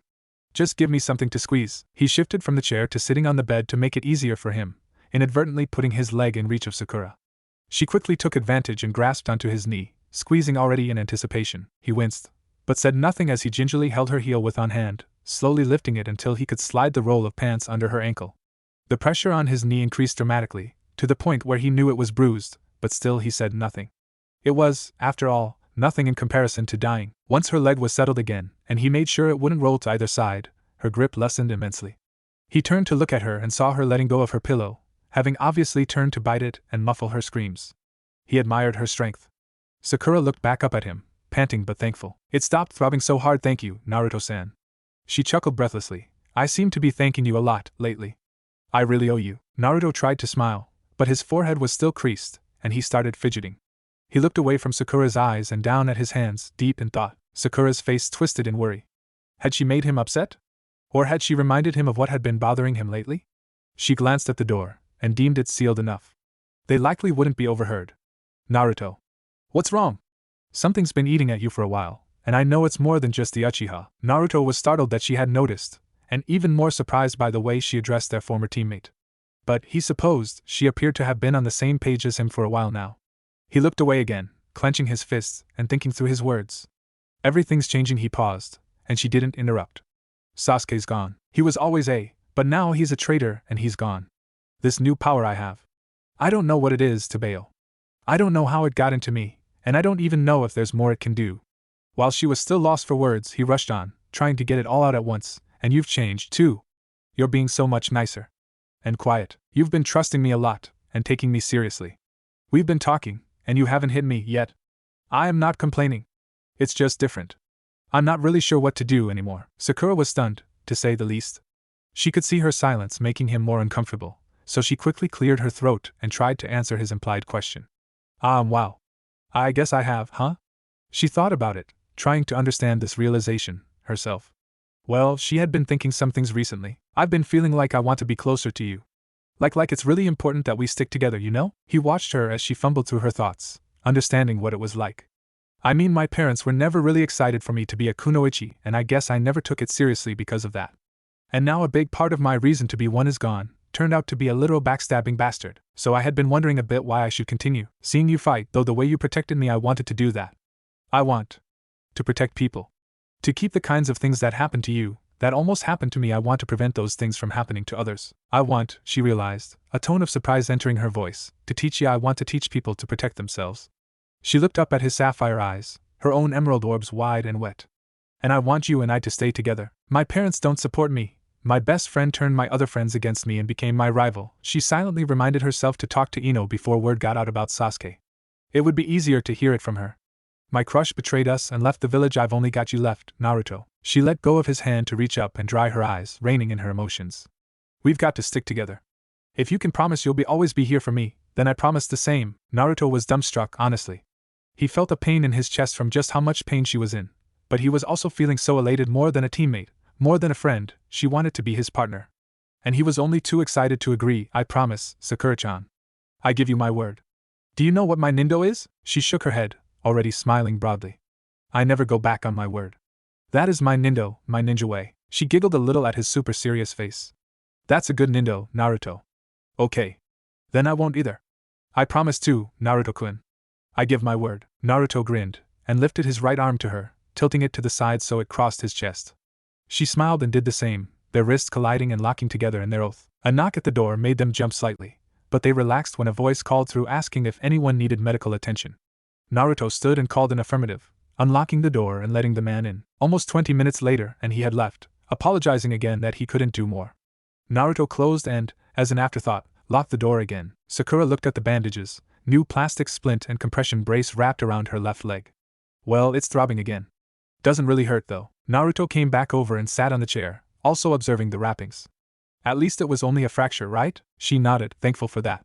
If I'm lucky, I'll be able to walk in a week, she said, almost echoing what the medic Nin had told them. What are you going to do about the third task? Sakura could tell that he was nervous about asking. It really was sweet how he was being so careful with her emotions, but she was tougher than that. It'll have to depend on what it is, and when.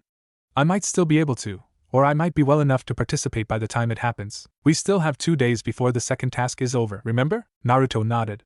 Yeah, I guess that's true. Well, whatever it is, we'll take care of it together, right? She smiled and nodded emphatically. Yeah. Together. The conversation from there moved to the other teams in the competition, but there was only one non-Konoha team that they really knew anything about. I don't really think Gaara is that bad, Sakura-chan. He seemed reasonable when I talked to him, Tebeo. Creepy and a little unstable, but basically okay. Sakura shook her head and worried her lip. I'm not so sure, I don't know, there's just something about him that doesn't feel safe. Naruto shrugged. Well, what about his teammates? Supposedly they're all siblings, right? That's what Kabuto-san said, yeah? And I don't know. The Kabuki boy seems mean, and the sister seems bossy. Other than that, I think they're scared of their brother. Naruto had to agree there. Yeah, they did, huh? Maybe we should watch out for him. He thought back to his encounter in the forest, still convinced that Gaara could be reasoned with if it came down to it. His thoughts wandered and he blushed as he remembered the thank you kiss Sakura had given him shortly after that. It was so soft, and brief, and gentle. I can't believe my first real kiss was with Sakura-chan. Yada. Sakura noticed his red and excited face, quirking an eyebrow. What are you thinking about now? He snapped out of his thoughts and panicked. Oh, and nothing. Just something that happened earlier. He scratched his cheek in embarrassment, not making eye contact and still blushing. Sakura got a sly expression on her face, suddenly feeling like teasing him. Oh? And what was it, Naruto? She had a pretty good idea of the general topic, but couldn't be sure. Were you thinking about me naked? She finished quickly, grinning teasingly at him. He recoiled and waved his hands about, and oh. No, I swear, Tebeo. He calmed down and looked away. You were vulnerable, I could never think about that time in that way. Her smile softened and she took his hand in hers, making him look at her. That's sweet, Naruto. Thank you, but that still begs the question of what you were thinking about. Just when he thought he was safe, he started sweating again. Deciding it was probably best to just tell her when she was in this mood, he sighed. I was thinking about that kiss, she blushed, but quirked her eyebrow. Oh yeah? Trying to think of a way to get another one, huh? Surprisingly, he didn't freak out again. Just calmly shook his head. Not really. Just how nice it was. It was my first kiss that counted anyway, he added in a huff, still angry. Sakura giggled, knowing what he was referring to. Still, she couldn't help but tease him some more, yet Sasuke was a forbidden topic at the moment. So, well, I would hardly say that one I gave you counted either, Naruto. She watched his jaw fall open in shock, a comical despair falling over his face. It was hardly more than a peck, you know. Nope, sorry. I guess you'll just have to find a way to get a better one. She really wasn't sure why she kept teasing him like this, almost leading him on. She could admit that she had some feelings for him. It was only natural, after all, with all he had done and the way he had been acting lately. She was worried, however, about how much of it was just her attraction to Sasuke latching onto another target. She'd brought it up at the time, but wasn't that exactly what she was doing? No, she decided. At least not completely. Maybe that was some of it, but she was genuinely wanting Naruto around. He made her feel safe, wanted, cared for. For a lot of reasons, some of them worse than others, but they were still reasons. And that was enough for her. Maybe they'd work out, maybe she loved him. She knew, in hindsight only, that she didn't really love Sasuke. Maybe if he hadn't defected, betrayed them. Even if he hadn't grown any warmer to her, she thought that maybe her crush would develop into real love just by working with him long enough. But she didn't have that chance, and she was glad for it. If she had truly loved him and only learned later who he really was, she knew she'd be broken beyond repair, so she pushed him from her mind. From now on, he was a traitor. A liar. He meant nothing to her, she didn't even want to go after him. Fuck Uchiha Sasuke. He was just another enemy now, and she couldn't be happier. She had a real teammate, a partner, to look after her, and said partner was currently looking at her, shocked and still a little upset, but mostly confused. She worried that maybe she had been too obvious, that he would call her out on her bluff before she really knew the answer, herself. But it turned out alright, for Naruto just grinned and said, haha, I guess I will, Databeo. She just smiled, relieved and a little excited, but said nothing. I look forward to seeing how you win me over, Naruto-kun. Unbidden, a yawn forced its way out of her mouth and Naruto stood up. Yeah, we should get to sleep. We've still got a couple days before anything will happen. We can talk more tomorrow if you want. He said it like a statement, but it was more of a question. She nodded, starting to smile but yawning again instead. Yeah, we will. Thank you again, Naruto-kun. For everything. He blushed a little, but grinned his big foxy grin and nodded. Anything, Sakura-chan. Good night, I'll see you tomorrow. Good night, Naruto-kun. She liked how it felt on her lips, if she was honest. Naruto collected his pack and opened the door, giving her a wave before leaving. But as the door was closing, Sakura felt a sense of dread. Cold, panicking dread. She squirmed and her breathing accelerated, and when the door finally latched, she couldn't stay calm. Naruto! He burst back into the door, eyes wide and scanning the room. Finding nothing out of place, he looked at Sakura, worried. She was crying. She didn't know when they had come, but amidst the shaking and the scared breaths, her tears were already streaming down her face. They both stared at each other for a moment until Naruto started to speak. Sakura-ch. Don't leave me alone, she rushed. Her eyes darted back and forth to look into each of his, suddenly very aware that she was about to be alone in that room. I don't want to be alone, she said in a much smaller voice, ending in a choked-off sob. Immediately he closed and relocked the door, setting his pack on the floor again and kicking off his sandals. I won't, Sakura-chan. He sat down in the chair, eyes still wide in surprise but plainly seeing that now was not the time to question her. I'll be right here when you wake up, okay? I promise. Those two words calmed her immediately, her eyes stopping their flow to let her shed tears dry, and her body stilled, no longer shaking. She took a few deep breaths and nodded, smiling a little. Okay, thank you, Naruto-kun, I'm sorry. He shook his head. No, you don't have to be sorry. I get it, Tebeo. Trust me, I do, she answered immediately, knowing it was true. They smiled again, feeling their new bond tightening. They said good night again, and Naruto slouched in the chair, crossing his arms and tucking his chin to his chest to sleep. Sakura closed her eyes, and the room was silent save for their breathing. For all of 20 minutes, Sakura's eyes opened again and she sighed. Even with Naruto there, she couldn't sleep. She looked over at him and bit her lip. Could she? Before they'd had no choice, but now, well, the bed was big enough, right? He just has to lay next to me, that's all. Then I can sleep. Besides, I'm sure he's uncomfortable like that. Even as she rationalized and convinced herself that it was okay, that she just needed a little bit more to sleep, her hand was already reaching out to shake his leg, softly calling his name. He twitched, and drifted back to consciousness with her continued efforts. "NN, Sakura-chan, what is it? Is it time to get up already?" She shook her head, blushing despite her rationalizing. "And no, I can't sleep. See, could you lay here with him?" She finished, rushing and not making eye contact. She could still see as he snapped awake, also blushing and shocked. Are you sure, Sakura-chan?" "Why?" She pouted, not really wanting to discuss it right now. I slept well when we were next to each other those times, please, Naruto-kun. Just in the same bed, I'm sure I could sleep then." He nodded after a moment. "As sure, Sakura-chan." He stood and unzipped his jacket, letting it fall to the floor. Sakura shifted further to the wall, feeling slight pain as she moved her leg, but finding it at least easier to do with her new wrappings. He laid down next to her on her right, and looked at her. Like this? Already she felt herself relaxing. "Seriously? Okay, you're falling way too hard." Her inner thoughts aside, she smiled and nodded, turning her head and lacing her fingers with his. "Yeah, thank you, Naruto-kun. Good night again." Good night, Sakura-chan." In hardly a minute, Sakura's breathing slowed and regulated. Naruto lay awake for a while longer, watching her content sleeping face and thinking she was being clingy. He kind of liked it, but it was still different than normal. He found that he really wasn't against any of it, really. He thought it was cute, the way she wanted to rely on him like this, but he hoped that she would stop teasing him so much. He wondered if this would become the norm for them. As he easily drifted off to sleep, stroking her hand with his thumb, he had one last thought: everything's changing and I think I like it. Sakura awoke suddenly and seemingly without reason. She moved to sit up out of habit, only to wince and freeze when the movement caused a startling jolt to run up and down her leg. She slowly laid back down, the events of the last few days catching up to her awakening mind. She wondered why she had woken up so suddenly, and was then aware that Naruto, whom she distinctly remembered going to sleep with, wasn't there. And she had a broken leg, and she was alone. Just like last night, her heart accelerated, but before she could truly panic, the door opened and the very guy she wanted to see walked in. "Where'd you go?" she asked in a rush, her embarrassment building as her voice cracked. He jumped at her voice, not yet realizing she was awake. "Oh. The bathroom." He collected himself and stood up straighter, closing the door behind him more out of habit than anything else. "Ohio, Sakura-chan." She smiled, her heart already calm again. "Ohio, Naruto-kun." She fought the slight blush, but grinned a little bigger when Naruto failed to hide his. He sat down on the chair next to the bed and awkwardly fiddled with his fingers. How'd you sleep?" She sighed before she could hold it back and allowed a little smile to grace her round face. "Oh, wonderful. My leg didn't bother me at all, and I actually had some pretty good dreams." Once again, she barely held back the blush as she recalled said images. "Or at least, it feels like I did. I don't remember them." Thankfully, Naruto was too busy scratching his forearm to notice her lie. "Yeah, I usually don't bother to remember my dreams. They're always really weird, Databail." Sakura was tempted to ask, but was suddenly paranoid that the topic would be pushed back onto her, so she let it go.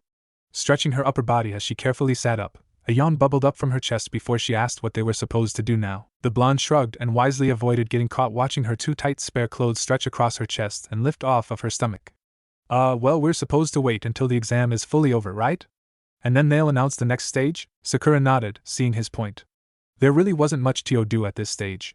"So, have you found out anything about who's already here?" Naruto scratched his arm again and shook his head. "No, I didn't see anybody while I was out. But I think Kiba's team is here. I passed the barking door on my way back." Hee. Sakura smiled gently, glad to hear of their classmates' success. "Well, at least we won't be the only team from Konoha to get here then. That'd be embarrassing." They shared a quiet laugh at that, and then settled into a comfortable silence. Sakura took note of Naruto's seemingly nervous tension, however, and frowned. "Naruto, is something wrong?" The blonde looked up and cocked his head. What do you mean, Sakura-chan?" She nodded towards his arms and pointed out that he had been scratching them for a while. He looked down at them, as though for the first time, puzzled. I didn't notice. They've just been itchy." Even as he spoke, he was pushing his left sleeve up his arm, and they both gasped at the irregular studs of diamond pushing their way up through his skin. Naruto hurried to take his jacket off, revealing the studs and small spikes going most of the way up both of his arms, looking like they were spreading to his shoulders.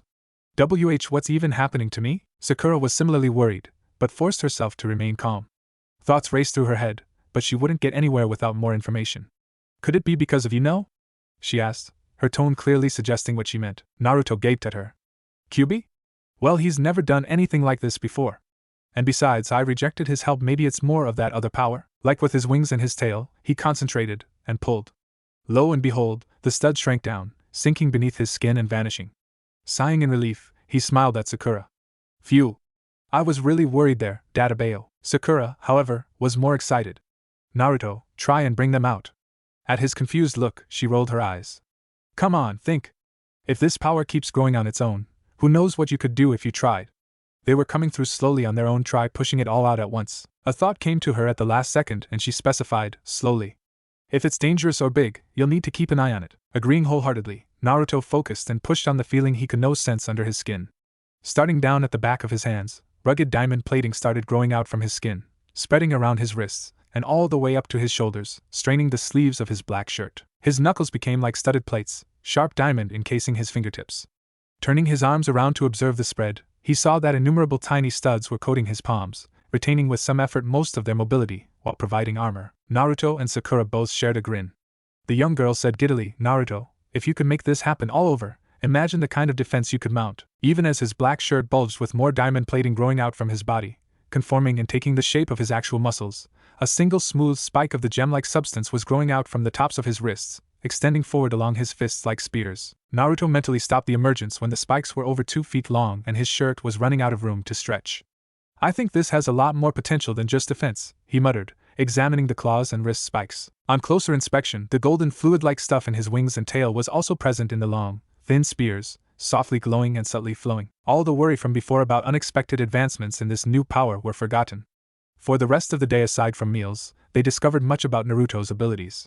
Once he had stripped down to his pants and coated his whole body in diamond, Sakura had likened his appearance to some mythical specter. The 2 short horns that grew from his diamond-plated forehead were both handsome and intimidating, and the way it made his cerulean eyes and golden pupils glow were impressive. Sakura had privately wondered whether the muscular appearance of the diamond was simply inherent, or if it was actually mimicking Naruto's real muscles, mostly hidden under his baby fat and skin as they were. With his wings and tail extended and flexing with his every move, his specter form, as Sakura had been calling it in her head, was making her feel sufficiently hot. As much as part of her thought it looked terrifying. As the day wore on, they discussed a variety of topics, from Sakura's thoughts on what the third task might be to Naruto's connection to the Kyuubi.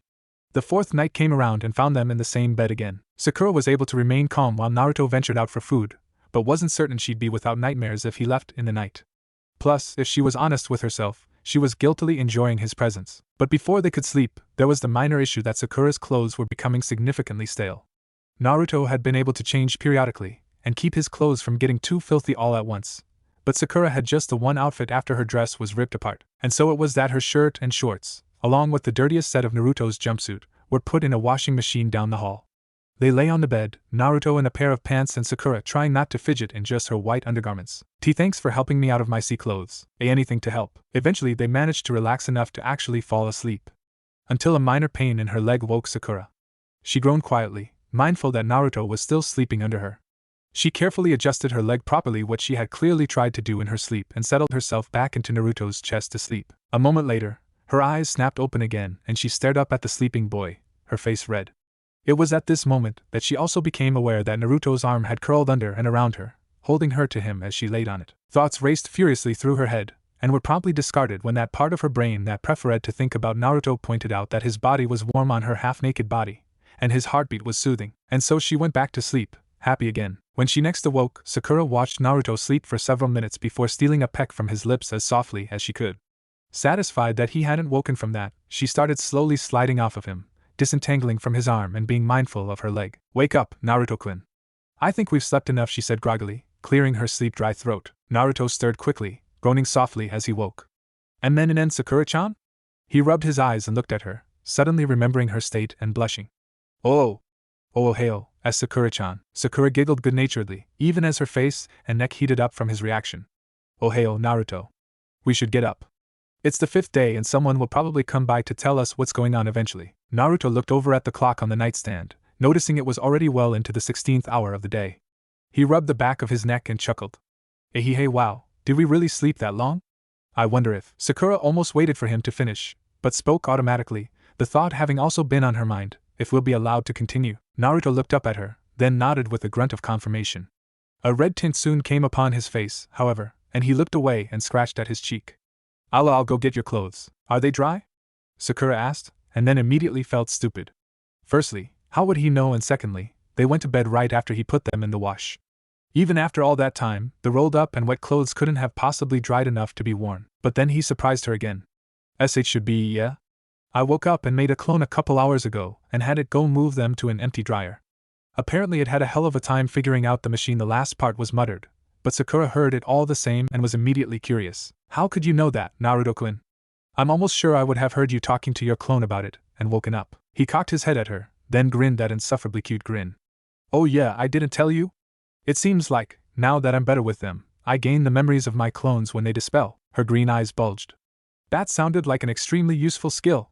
Especially since his Kage Bunshin could use jutsu like the henge. Naruto, that's amazing. He picked at his ear and frowned. I guess. It's kind of annoying, actually. I use so many of them, it's been giving me a headache. Especially when their memories are so similar to mine, like when I made one to carry you. Huh. She honestly hadn't thought of that. She supposed that if he hadn't figured out what was going on, he might have accidentally driven himself mad trying to figure out why his memories were so cluttered.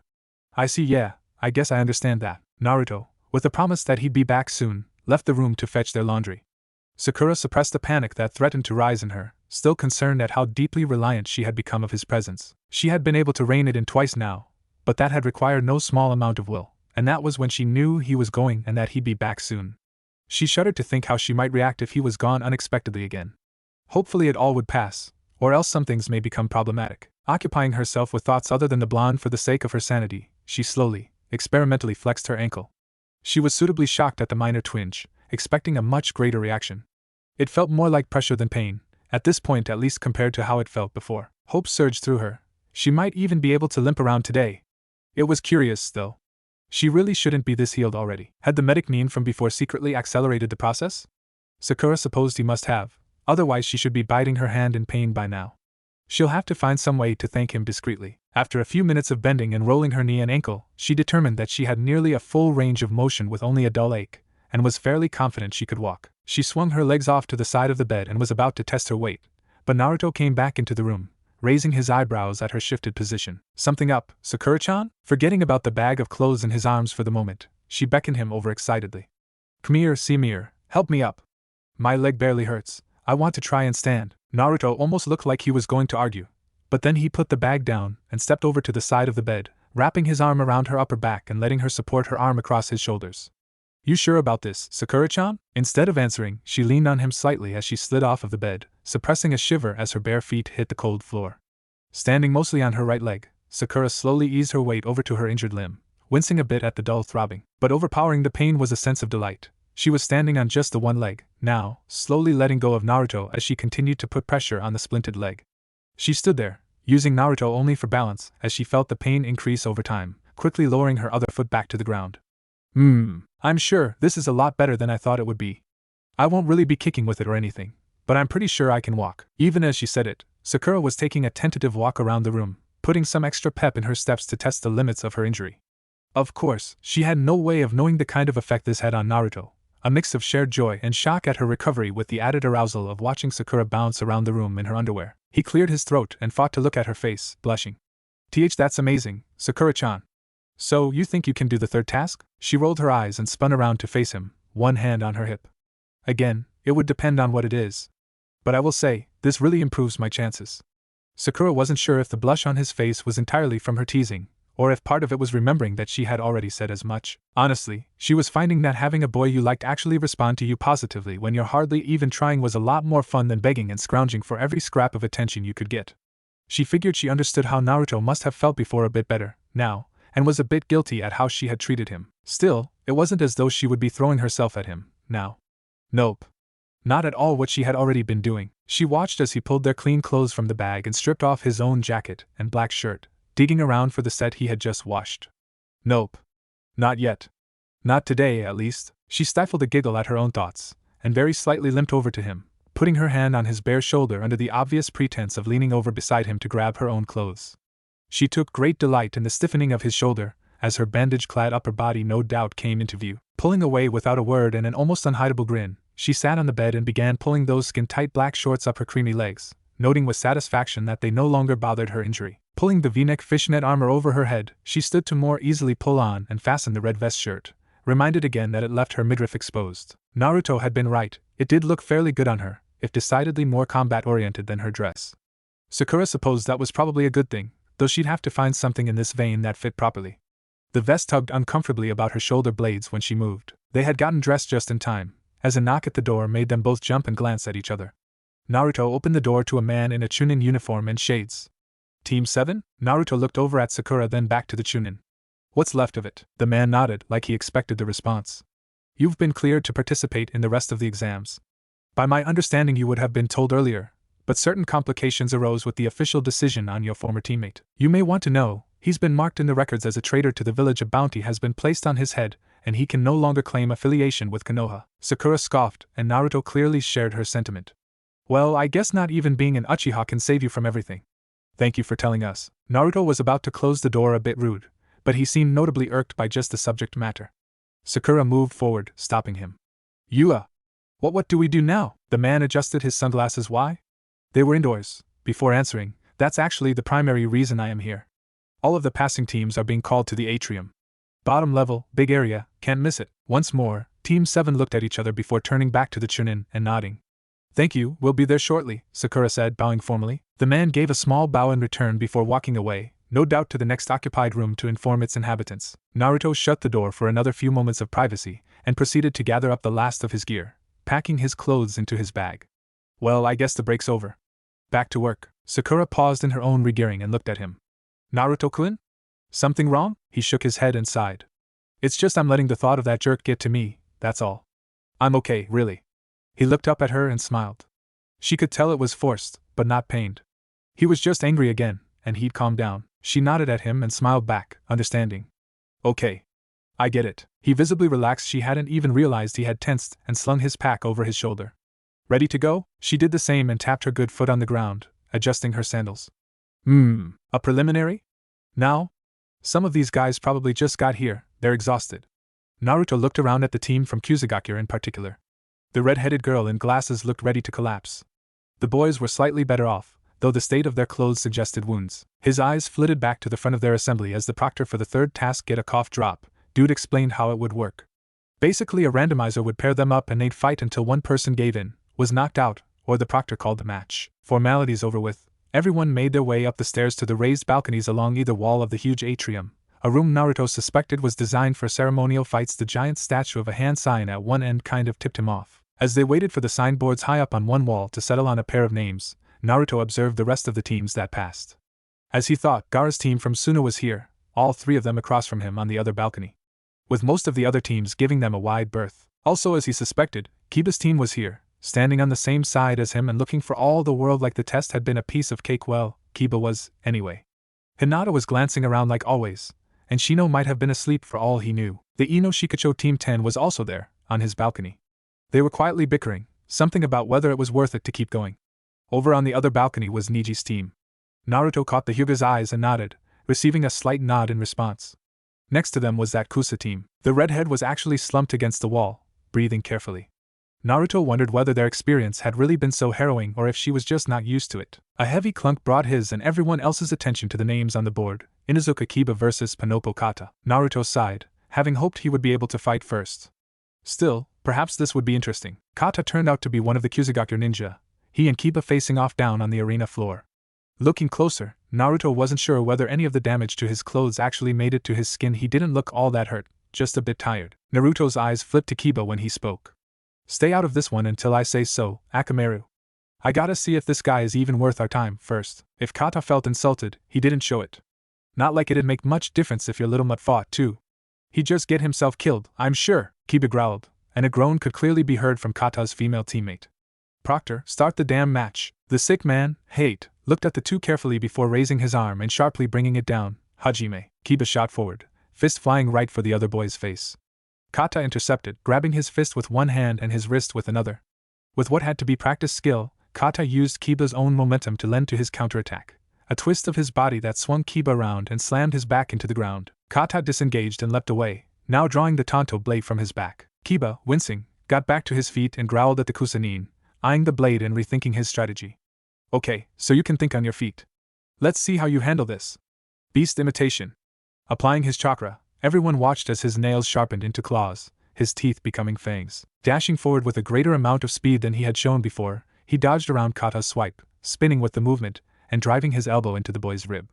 He went for a follow-up lunge at Kata's throat, but was forced to retreat when Kata flipped the grip on his tanto, nearly driving it into Kiba's stomach. Naruto watched as the fight continued in this vein, fairly impressed by the bout. It seemed that two close combat fighters had been selected, as Kata kept up fairly evenly with Kiba's fast-paced, wild acrobatics. At least, until Kata found a hole in one of Kiba's attacks. Gasps were heard all around as blood went into the air and Kiba staggered back. His hands clutched at his front, where a large slash went from his right hip to his left shoulder, tearing his coat and mesh undershirt, and soaking them red. Kiba gasped and fought the panic, keeping his breathing under control. It was pretty bad, but nothing more than a flesh wound. He reached into his pouch and pulled out a small round object, tossing it in the air and calling his dog. Akamaru leapt up and swallowed the treat, landing on Kiba's hunched back. You're really good. What was your name again? Kata. Pinopo Kata of Kusagakure. Naruto noticed that the boy seemed a lot less cocky and disrespectful. Which was smart, considering the many small claw marks and the black eye he was sporting. Kiba smirked as Akamaru started to growl, his fur standing on end and his skin flushing all over, giving him a red appearance. Inuzuka Kiba. Nice to meet you. Unfortunately, this is where I pretty much win. Man-beast clone jutsu, and in the next second, there were two feral Kibas, one on top of the other, the lower one sporting a large gash on his front. With naught but a cry, they each leapt forward, splitting and going in for a pincer attack. Within moments, Kata was nearly overwhelmed, unable to fend off both swift fighters at once. Forced to retreat, he threw down a smoke bomb and got out of there, throwing a volley of shuriken into the smoke blindly for good measure. Landing near the hand sign statue, Kata kept his eyes trained on the smoke. With all the suddenness of an elephant crashing through the trees, two giant drill-like whirlwinds of claws and sharp wind burst from the smoke, dispersing it instantly. Kiba's voice called out, Gutsuga. Fang over Fang, as he and Akamaru raced towards Kata in their deadly tornadoes, tearing up the concrete floor along the way. Kata had no hope of defending both, choosing to run as the two attacks converged on either side of him. He sprinted forward, leaping up and out of the way as Kiba and Akamaru were forced to turn and weave around each other before they collided. But the technique was still going strong, and Kata's shuriken were just being deflected. So, he landed as far as he could from the deadly duo and called out, I forfeit. The attack ground to a halt, Kiba staring at Kata like he couldn't believe it. Why, you're not even going to try? Kata shook his head and sheathed his blade, giving the Inuzuka what might have been a smile. Alone, we're pretty even. I had a chance for a while, especially after I got that last hit in. But once you teamed up with your partner, I had no chance. Like you said, that was the part where you pretty much won. He shook his head again and raised his hands in a shrug. Why would I let you throw me around the arena until I fell unconscious when I didn't have anything else up my sleeve to turn things around? At least this way we can both keep watching the fights, right? He grimaced and gestured to the other boy's wound. Although, you really need to get that wrapped up. I sharpen my blade every day. Kiba paused, then barked out a laugh, Akamaru turning back into a dog next to him. Head, you're alright, Kata. He put his hand out, which Kata immediately shook as the proctor announced Kiba the winner. They went their separate ways, Kata back up to his team and Kiba escorted by a medic Neem to get treated. Naruto grinned and turned to address Hinata and Shino. Hey, Kiba's really good. I didn't know he was so flexible and stuff. Tebeo. Shino nodded once. Indeed, Kiba is very flexible. Why, you ask? Because his attack, the Tsuga, crossed Fang, and its combination attack the Gutsuga generates wind currents to propel and steer the attack. He must contort and bend his body in midair to steer. Hinata seemed to shrink in on herself, but spoke just the same. All while spinning rapidly and staying aware of his surroundings. Kiba-kun is very talented, BB, but Shino finished for her, swiftly filling the gap of Hinata's hesitance. But he tends to underestimate his opponents. Why, then, did he treat Pinopo Kata with respect so quickly? It is a valid question. Sakura's voice chimed in softly, Kata's a frontline fighter. Naruto turned to his teammate, head cocked. What was that, Sakura? The pinkette jumped, like she was surprised that she spoke aloud. Oh! Nothing, just seeing that all three of them were staring at her, she cleared her throat. Oh well, Pinopo Kata-san seemed like a frontline fighter. A straight man, if you will. Like he said, he didn't seem to have many tricks up his sleeve, and we didn't get a single taste of his ninjutsu abilities. He fought in the exact way a guy like Kiba can respect, up close and personal. HMHM, I think Kiba may have seen a kindred spirit in Kata, she finished, giggling a little. Naruto nodded, following along. Yeah, it did seem that way, huh? They were prevented further conversation when the board displayed the next two fighters, Rock Lee versus Nara Shikamaru. Naruto heard Shikamaru mumble under his breath, what a drag. Can I just forfeit now? Unfortunately for him, Ino also heard, and very loudly declined his request, demanding he get out on the floor that instant. On the arena floor, Lee quickly bowed to his opponent, proclaiming, "Thank you for facing me this day. May our fight be youthful and vigorous, and may a bond flourish between us." His thumb up, arm out, and teeth shining, Lee looked the absolute picture of excitement. By contrast, Shikamaru's eyebrow was visibly twitching. "It's nothing personal, but I pretty much hate everything you're standing for right now," he mumbles, glancing over at the proctor. "I guess I'm ready." Lee throws his fist into the air. "Yosh. Let us begin." The sickly Jounin calls for the match to begin, and Shikamaru flies back instantly, landing heavily on his ass and groaning. Lee, having dashed forward evidently much faster than Shikamaru could react, stood with his fist extended. Shikamaru, coughing as the wind was knocked out of him, climbed carefully back to his feet. "Damn," he wheezed.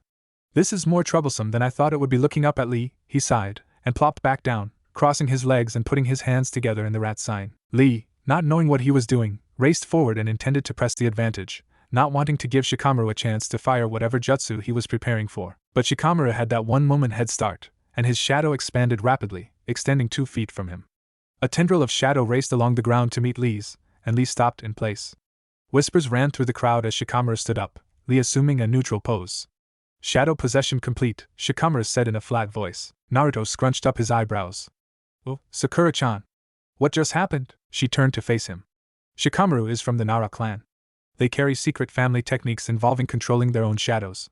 One way they can use it is by attaching to someone else's shadow, and basically making them copy the shadow user's every move. "And it looks like Lee's caught," she added as they both turned back to watch the fight. Lee's face contorted in frustration. "I cannot move," Shikamaru sighed. "Well, now that I have a moment to actually think, how in the world am I going to beat you?" "You mean he doesn't have a plan yet, and he's this far into the fight? What in the world did I miss?" Naruto spun around at the voice and saw several people coming in through the hallway behind them. He wasn't sure who spoke, though he knew it was a man. More importantly, Naruto finally saw his sensei for the first time since this whole damn exam started. "Kakashi-sensei. Where the hell have you been?" Before the Jounin could speak probably all lies, anyway the Hokage himself re-entered the room, having left shortly after explaining the purpose of the preliminaries. "That'd be my fault, Naruto-kun.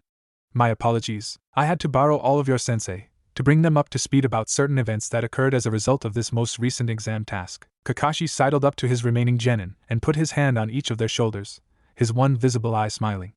"So, what did we miss?" Sakura answered promptly and professionally. "Inuzuka Kiba of Team 8 fought against the Papanopo Kata of Kusagakure. They were evenly matched until Akamaru joined the fight and turned into a clone of Kiba. Shortly after, Kata had to forfeit, saying he didn't want to get needlessly beat up when he didn't see a way he could turn the fight around." Kakashi nodded. "Smart kid. Kept up with Kiba, though?" "Not bad." One of the women who came in, dressed in a cloth-wrapped dress and sporting red eyes, asked aloud, "Kiba won his match?" "Well done. Where is he, though?" Shino answered, this time, with his usual manner of explanation. "He is being tended to by medics, sensei." "Why, you ask?" "Because he took a heavy cut across his torso that needed to be dressed before he lost too much blood." Team 8's apparent sensei seemed worried, but knowing that he was under care and neither Shino nor Hinata seemed worried put her at ease. The Hokage and the sensei for what seemed to be every team in the room spread out along the balcony for the moment. None of the ones with teams on the other balcony could join them until the match was over. Speaking of which, it seemed Lee's sensei, who looked like he could be the kid's dad to Naruto, seemed affronted that his student was in trouble. "Lee. What happened?" "I cannot move, Guy-sensei. I am sorry. I have been defeated before my flames of youth even had a chance to burn." Guy seemed greatly distressed by this revelation. "No, Lee. If your dreams are in jeopardy, then you must use it." Guy seemed to notice something, and hurried to add, but just a little bit." Lee's face set in a determined glare. "Hi, Guy-sensei." His eyes closed, and the hall was silent. Kakashi sensed it first, and nervously asked, Guy, what exactly did you teach your student?" Shikamaru felt it next, his eyes snapping open, having closed them and blocked out everything around him as he fought to think of a way to win in this situation. All of a sudden, his control over Lee's shadow was slipping away, and he refocused his efforts to holding the taijutsu user in place. But soon he knew he was wasting his time and chakra, and it was obvious what Guy had taught his student with Lee's next exclamation. "Hashiman, Ichigeto, Kaimon, open!" 8 inner gates, first gate, gate of opening. Shikamaru released the jutsu and leapt back as Lee's heel impacted the concrete where he had just been standing, cracking it and sending up shards of stone. While Sakura whispered a quick explanation of the inner gates to Naruto, Shikamaru had to divert every ounce of his attention to dodging the impossibly fast and strong Lee. As such, he very nearly didn't hear his sensei basically telling him to forfeit or risk serious injury, and for some reason, that just pissed the normally lazy Nara off.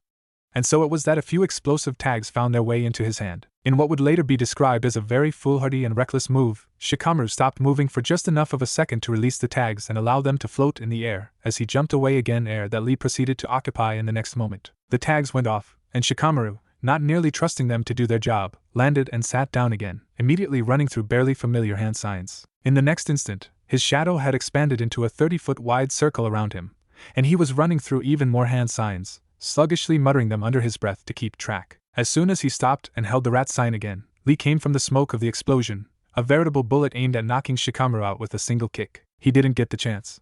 His shadow connected with Shikamaru's jutsu, but Lee wasn't stopped. Instead, a black tendril of what couldn't be anything other than Shikamaru's shadow burst from the ground and intercepted Lee's kick, holding as solid as steel. Lee leapt back and watched as the tendril sunk back into the circle seamlessly. Shikamaru cracked one eye open and said with a shaky breath, "Shadow sensory, set." Shadow stitching jutsu. Up on the balcony, Ino was the first in the room to recover from this turnabout. "Hell yeah! Way to go, you lazybones. I don't know when you learned that, but hey, where did you learn that? Sensei?" The man looked down at Ino for a moment before training his eyes back to Shikamaru. The shadow sensory jutsu combined with shadow stitching jutsu. Two advanced techniques held by the Nara clan. I had thought he couldn't even do the shadow strangle jutsu, and these two are even more advanced than that. Honestly, I'm not convinced he even knew he could pull them off, judging by the look on his face. And besides that, it looks like he's having a really hard time keeping the jutsu active combined this way. The sensory technique, from what little I understand, was meant to be spread thinly over a very large area. It was meant to catalog and identify the shadows contained in its perimeter slowly, as a means of scouting ahead. Conversely, the shadow stitching jutsu is a direct attack as well as a means of restraint, the shadow tendrils capable of piercing through flesh and bone. He's using the sensory jutsu in a much greater density than I'm familiar with, probably to account for Lee's raw speed. Shikamaru, meanwhile, had closed his eyes once again, sweat beginning to trickle down his temple as he focused on defending against Lee's too-fast assault. Coming in from every angle, each strike just as heavy and random as the last, it was all Shikamaru could do to keep Lee away from him while he tried to think of a way out of this that didn't involve giving up. After almost a minute of this, Lee backed off and looked up at the balcony. "Guy-sensei, I wish to remove them and prove my conviction." Guy, clearly caught up in the moment of the somehow intense battle, thrust his hand out, giving Lee a thumbs up. "Go ahead, Lee, and let your flames of youth burn brightly." "Yosh!" Lee leapt into the air, backflipping onto the tip of the hand sign statue and sitting down, pulling his orange ledwarmers off. Sakura squinted up at him. "Training weights? Would that really make so much of a difference?" Shikamaru, wondering what was going on, cracked one eye open and looked up at his opponent. Lee, his weights in hand and his ledwarmers back on, stood up and held the weights out at arm's length. "Yosh! Finally I am unrestrained." And as he said this, he dropped the weights, letting them fall all the way to the arena floor, where they cratered several feet into the concrete and sent up dust clouds that reached the ceiling. Everyone in the room save for Team Guy expressed the appropriate shock, though none more so than Shikamaru, who promptly shouted, "Oh, come on!" His eyes shut directly afterward, forgetting about strategy and just hoping to impale Lee by luck while defending. And defend he did, for several of the near-invisible kicks Lee sent his way. Each one was now causing the shadow tendrils to bend and recoil, and eventually Shikamaru simply couldn't keep up. One strike was all it would have taken, and one strike was what Lee got. Slipping past Shikamaru's defense, Lee's foot impacted with the Nara's head right as he opened his eyes, sensing the danger. Shikamaru's limp body was thrown across the arena, his shadow shrinking and returning to normal as the technique ended. Hate appeared next to the prone boy and checked him before standing and raising his hand, coughing a few times. Winner by knockout, Rock Lee. As Shikamaru was cared for and carried away by medic needs, Lee was escorted by another nurse to determine the aftereffects of opening the first gate. "Damn," purred Shikamaru. "I guess that's what a year of really training can do for you, huh?" Naruto whipped his head around and shouted, "Kiba! When did you get back?" "Around the time eyebrows down there stopped playing around and took off his weights." "That's kind of a good idea, actually. Maybe I'll get some weighted equipment." Hinata immediately dug around in her hip pouch and pulled out a small circular tin. "Kiba-kun, you got hurt. This will numb the pain." Kiba laughed and put his hand on the offered medicine, pushing it back to her. "They already gave me some stuff, Hinata. But thanks. Besides, it'll be fine, it's just a cut." Naruto, though, eyed the tin with interest. "Hinata, you make medicine?" She squeaked adorably and blushed, fiddling with the container and nearly dropping it. "Anos sometimes it's nothing PP professional J, just some herbs." Naruto grinned at both her weird but cute demeanor and her response. "That's so cool, though. Do you think it could numb Sakura's leg?" "She kind of broke it in the forest." Everyone around them gasped and noticed the compression bandages around Sakura's shin and ankle for what seemed like the first time. "Teammate Sensei," said Naruto, "I really don't think some home-mixed herbs are going to cure a broken leg." "Sakura, You shouldn't even be standing right now. Did you walk here? Sakura smacked Naruto upside the head very softly, though clearly not meaning it. What Naruto meant to say was that I got a minor fracture that's already mostly healed but still hurts and gets in the way. Naruto chuckled and rubbed the back of his head sheepishly. Hey, yeah, it didn't fully break. Kakashi was clearly about to protest, but Sakura cut him off with a glare. I'm fighting, sensei. I have to do this. She turned back to Hinata and smiled, her cheeks heating up in slight embarrassment. So do you think I could borrow some of that? If it's not too much trouble, and only if it's not going to leave you high and dry. Hinata shook her head immediately, giving a timid smile back. Oh no, it's no trouble. I'd be glad to help. Just raise your foot. Sakura leaned back into Naruto's chest and raised her leg, who immediately brought his hands up and gripped her shoulders for balance, something they had already done while she was putting on her sandals earlier. Naruto thought little of it. Their bond was growing stronger and deeper with every action lately, but everyone else noticed the closeness and saw a drastic change in their interactions. Hinata briefly looked shocked and sad before kneeling down and gently pulling Sakura's sandal off, then going to work on removing the bandages. Probing a few dark spots with her fingers, she tentatively asked, Does this hurt? Nope.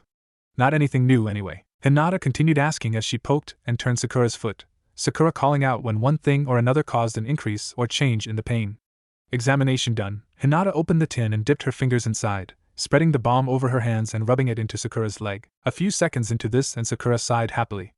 Numbing medicine or no, you'd be a great masseuse, Hinata. The pale-eyed girl's face turned beet red, and she muttered out, Arigato. Hinata finished wrapping up Sakura's leg just in time, as the board stopped spinning and announced the next fight. Haruno Sakura vs Uzumaki Karen. Well, good thing Hinata had that medicine, Hua. Sakura didn't notice it at first. But then it glared her in the face, and she turned to look at Naruto. Naruto, though, had seen it immediately. And he had also seen the movement on the other balcony, the redhead from Kusagakure getting up and heading down the stairs to the arena floor. Uzumaki? Sakura-chan. I know I will. I promise. Sakura gave him a quick hug and turned to head down the stairs. Just before she did, she turned and gave Hinata a hug as well.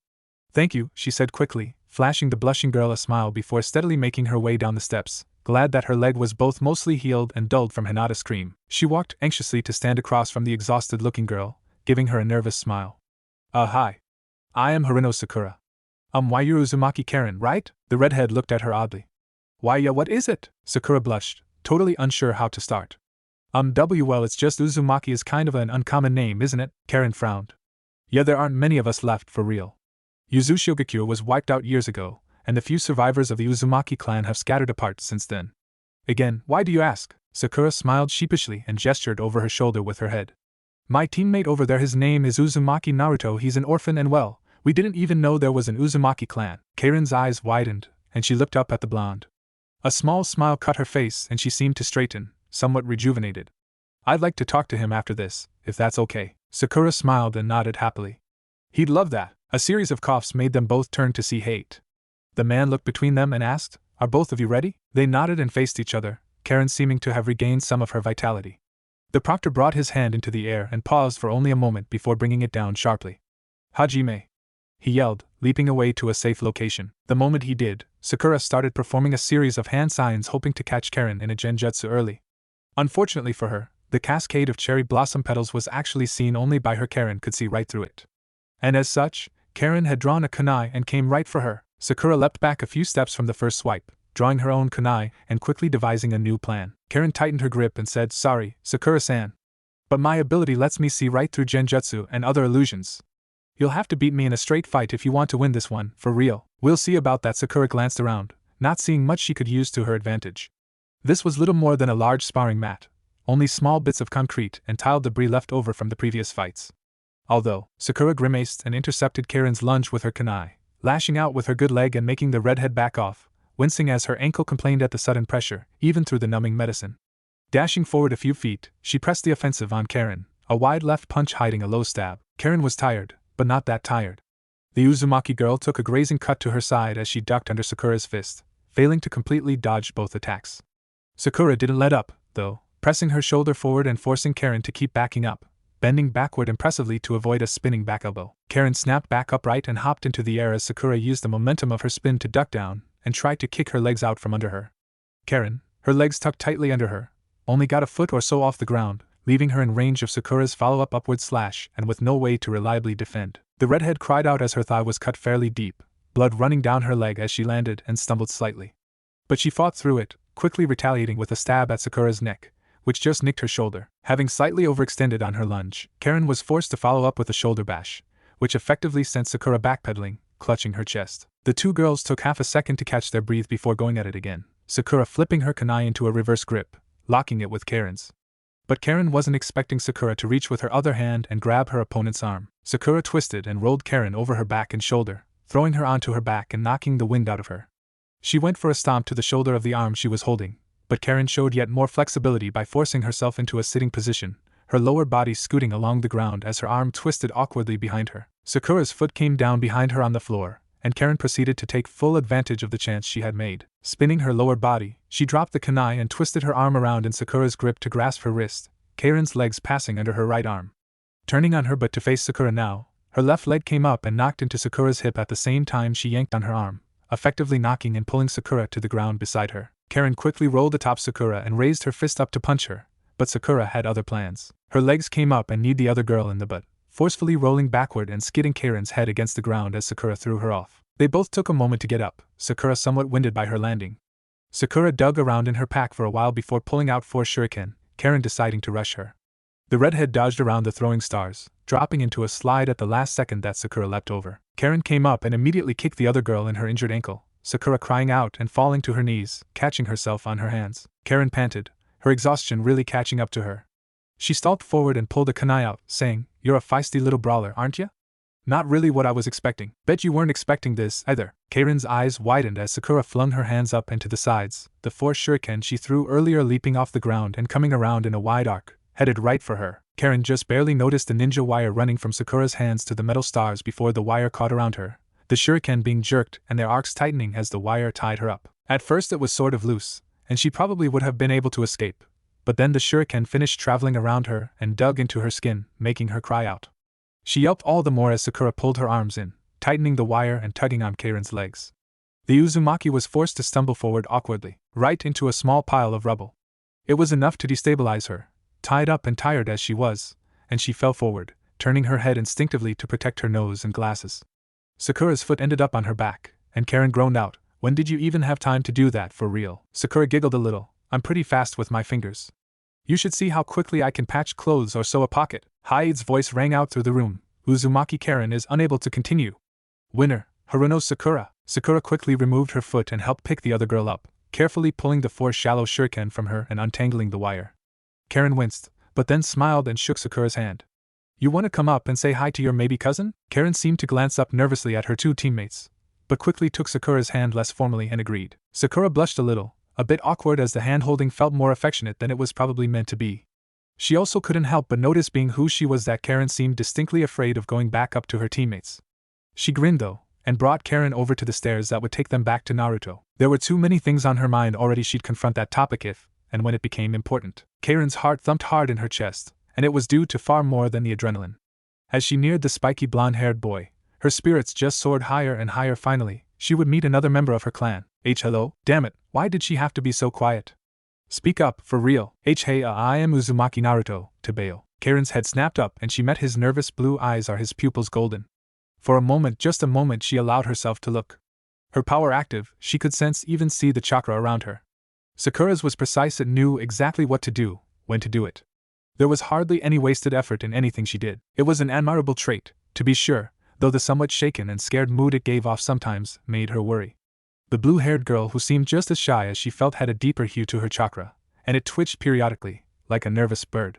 And yet it roared as though there was a hidden something, sleeping below the surface. The wild-looking boy with the dog had chakra much like she'd expected, untamed and nearly in sync with his companion. The quiet boy with the sunglasses, at first glance, seemed to have no chakra. Then, he seemed to have altogether too much, the energy permeating his body in ways it shouldn't, writhing and shifting. She quickly realized that this was because he had millions of tiny beings living inside him, feeding off his chakra. The thought made her shudder, reminded of her other ability. The sensei were interesting in and of themselves, but it was the blonde boy she really paid attention to. If it would have helped, she would have squinted at the brightness of his chakra. While most people she looked at had some variation of blue or purple chakra, sometimes tinting in the greens, Naruto, her kinsman, had the brightest energy she had ever seen. Firstly, it had a kind of history to it, something she had only seen in Elder Shinobi. It seemed to have changed once already, vestiges of the original deep blue still flickering and filtering through his body. But mostly she saw gold. Pure, bright golden chakra. It has to be his ability, but I've never heard of this in any of Uncle's stories, and why is there so much? Naruto's chakra was dancing with what she knew was joy, self-consciousness, excitement, and fear. A complex combination that told her two important things. He was happy to meet her, and afraid she wouldn't like him. Unsurprising, considering she was feeling the exact same way. It was even more shocking, however, when she saw the same taint of burnt red-orange that she had seen in that red-haired boy from Suna.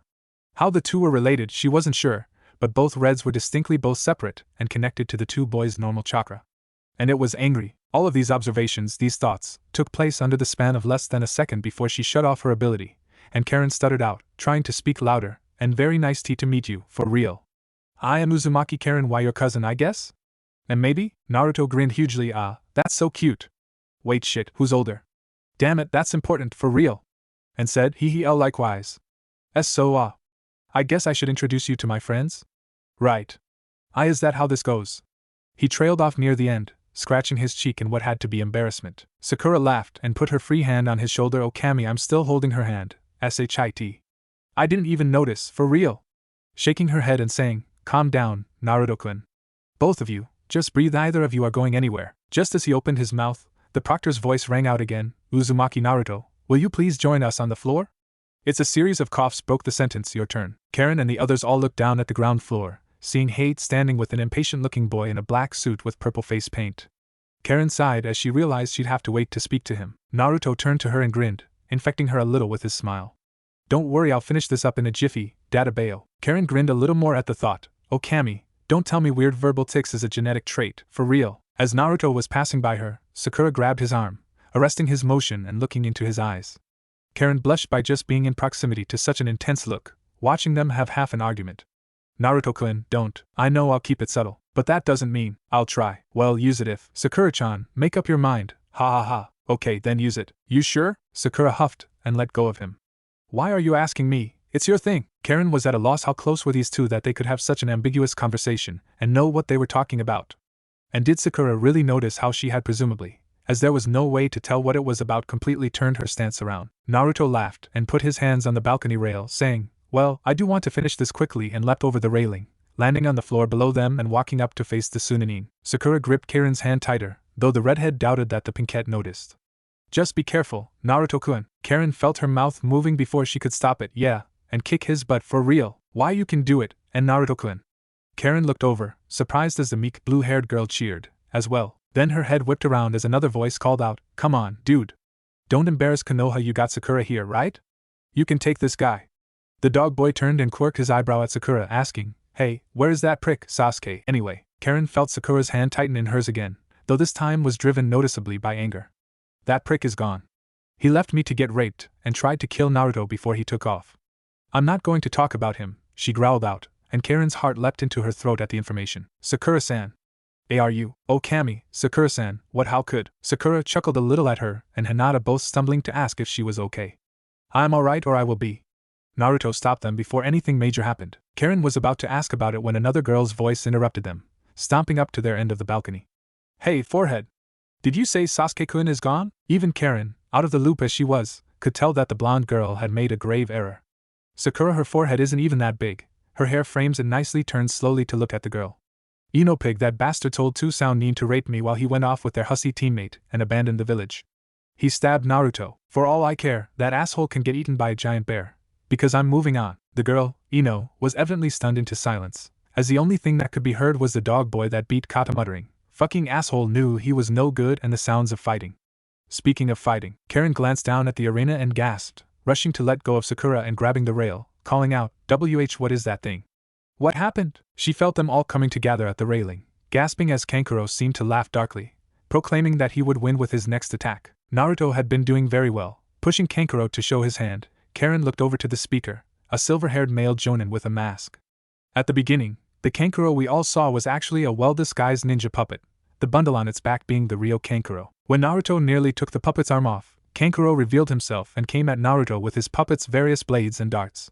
All of them were, apparently, poisoned. Naruto didn't seem to be getting hurt, but it looks like Kankuro's puppet has a few tricks up its many sleeves. Karen looked back down at the strange wooden contraption, its 4 arms and 2 legs splitting apart joint by joint, knives, spikes and other wicked-looking blades sprouting all over the place. The thin main body also seemed to open slightly, a myriad of blades and what looked like spike chains sprouting from the torso as the head finally separated, a blade extending down from its neck. Each piece, somehow controlled by Kankuro, started whirling in a tornado of poison death around Naruto, who was twisting his head this way and that, seemingly looking for a gap or a way out. Try deflecting this one, damn it! Kankuro yelled, clearly irritated by Naruto's survivability. The torso came at him first, the chains wrapping around Naruto and dragging the weaponized torso in to embrace him. The individual partitions of the limbs came in at every other angle as well, completely concealing Naruto under wood, blade, and the puppet's ragged cloak. Shock and silence spread through the arena, the proctor too surprised at such a lethal move to call the match. But then a voice yelled out, Naruto-kun, you can't die here! You can't give up! Karen looked, startled once again, as the blue-haired, pale-eyed shy girl leaned far over the railing, tears streaming down her face as she screamed for Naruto to not be dead.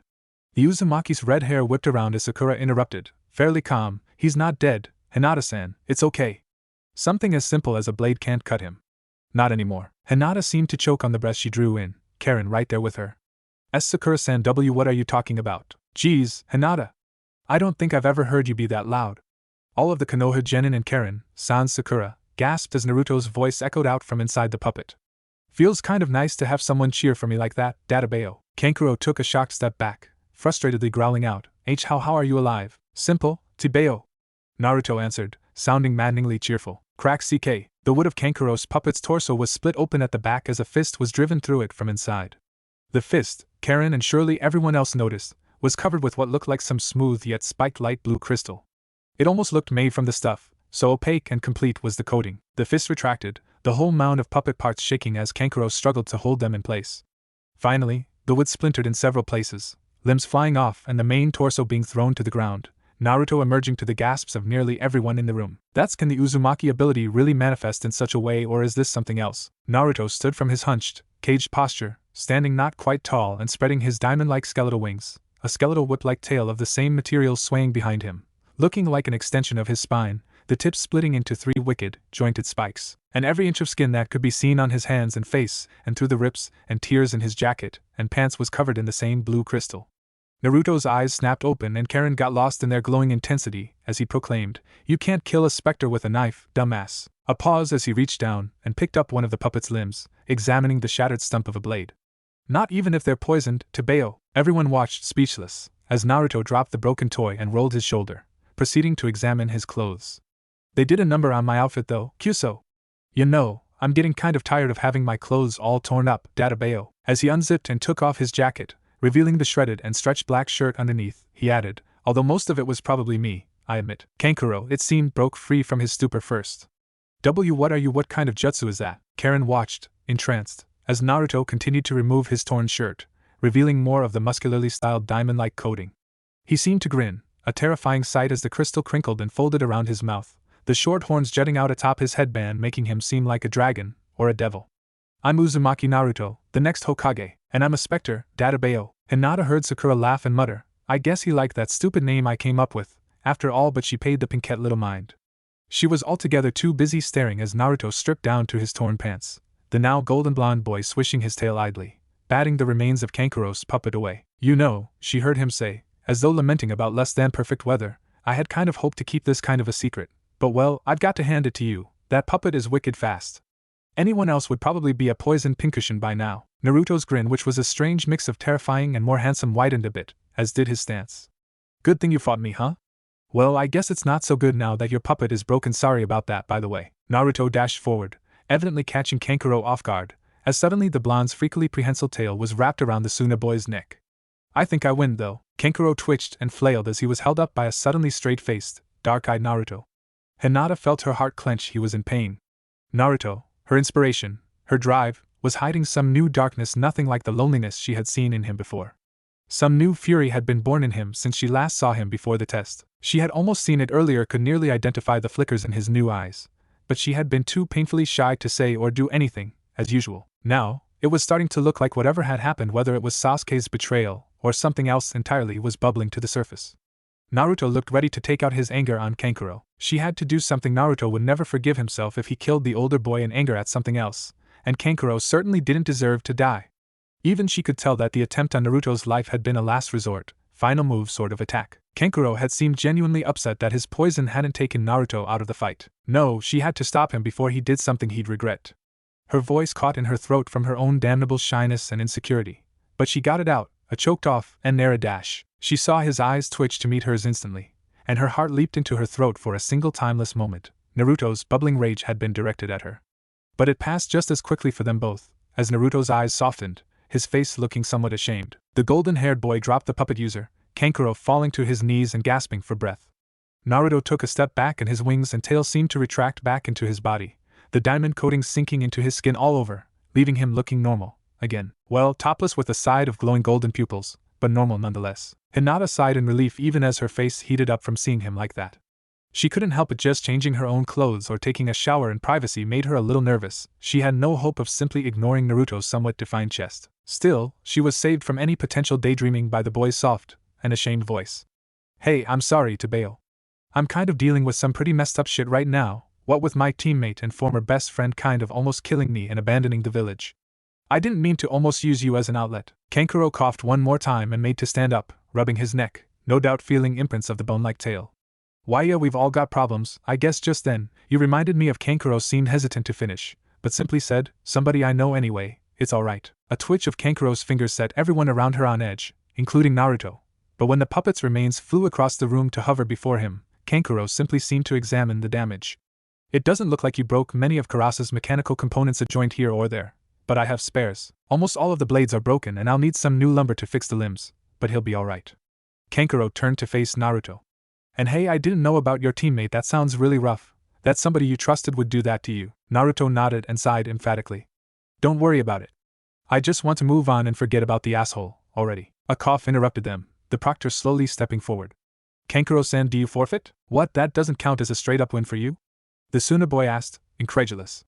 Man, you Konoha guys are a lot more hard-edged than I thought. Yeah, if you need me to, I forfeit.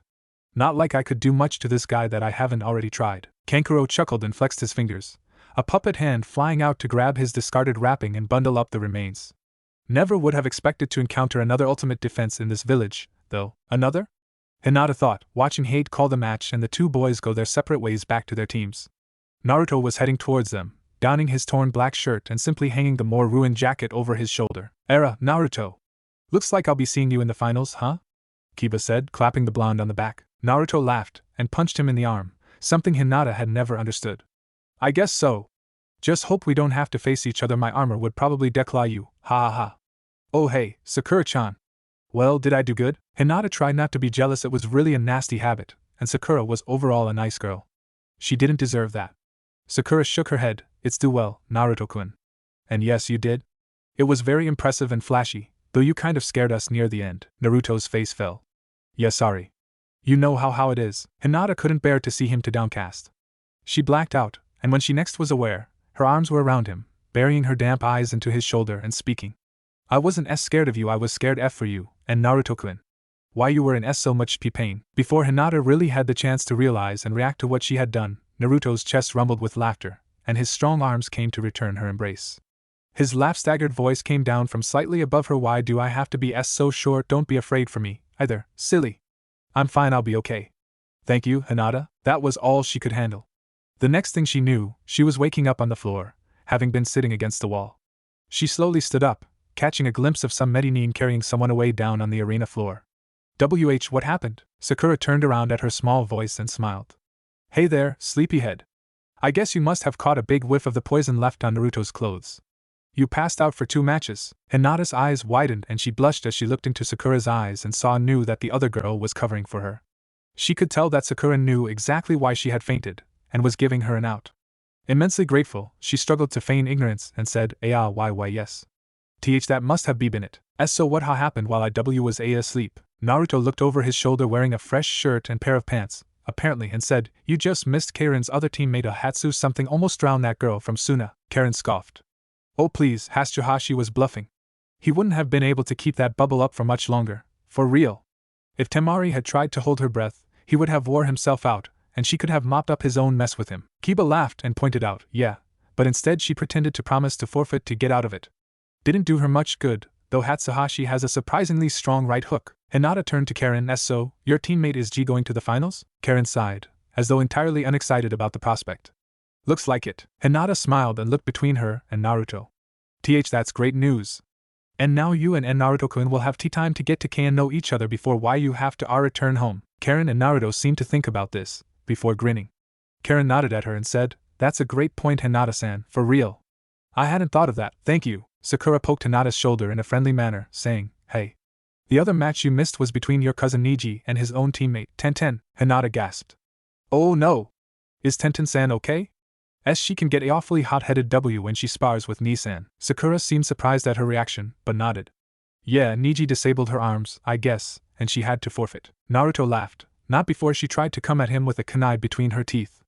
"Reminded me of Zabuza, Sakura-chan?" Sakura giggled as well and nodded. "Yes, it was a little familiar," Karen interrupted with the same level of shock Hinata was feeling. "Zabuza?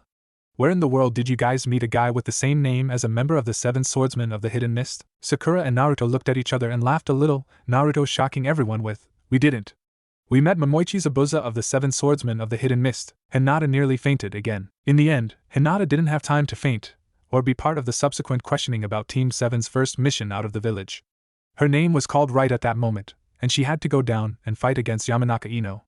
She had no real problems with that. It wasn't that she disliked Ino, or anything. On the contrary, she greatly admired the blonde girl's outgoing nature and sense of style, whether it be in clothes or decorations. It was just that, well, Ino was not exactly nice to everyone. And Hinata would never consider herself to be a spiteful person, but sometimes it felt good to defeat someone who had little but bad things to say about the person you cared for the most. And though Hinata would never bring it up, it was ridiculously easy to tell when Ino tried to fake her own jutsu in order to lure Hinata in. The Byakugan did allow her to see the minutest change in the chakra pathways, after all. Since Ino nearly refused to get close to her after seeing what her cousin could do, Hinata had to resort to some deception of her own. Pretending to get caught in one of Ino's traps, she waited until the other girl fired her mind possession technique for real and quickly got out of the way, tying Ino's unoccupied body up and winning the match. With only 3 more people left to fight, the board flipped to the next matchup almost before she had crested the stairs, congratulations already on the lips of the others. And so it is that the final sibling of the Sand takes the stage, to be met with his utter demise, thought Shino, standing with the redhead, waiting for the match to start. No words were exchanged between the two competitors. One who can appreciate the silence of the true warrior. Perhaps this prey may be worthy of being called opponent? The proctor called the match to begin, and Shino started off strong. A wave of insects, flying from his body at high speeds, raced towards Gaara, and sand poured from the gourd on his back and intercepted the attack without so much as a flinch by the redhead. Shino called his beetles to retreat, making them hover around him as he observed the sand wavering and floating before settling on the ground in a silsi. Fascinating an automatic response, or simply an advanced Doton jutsu? The sand moves fluidly, like a swarm, perhaps a sneak attack. And so it was, Shino raising his arm and sending his bugs forward once more. The sand rose to intercept, and the two clouds crashed like waves.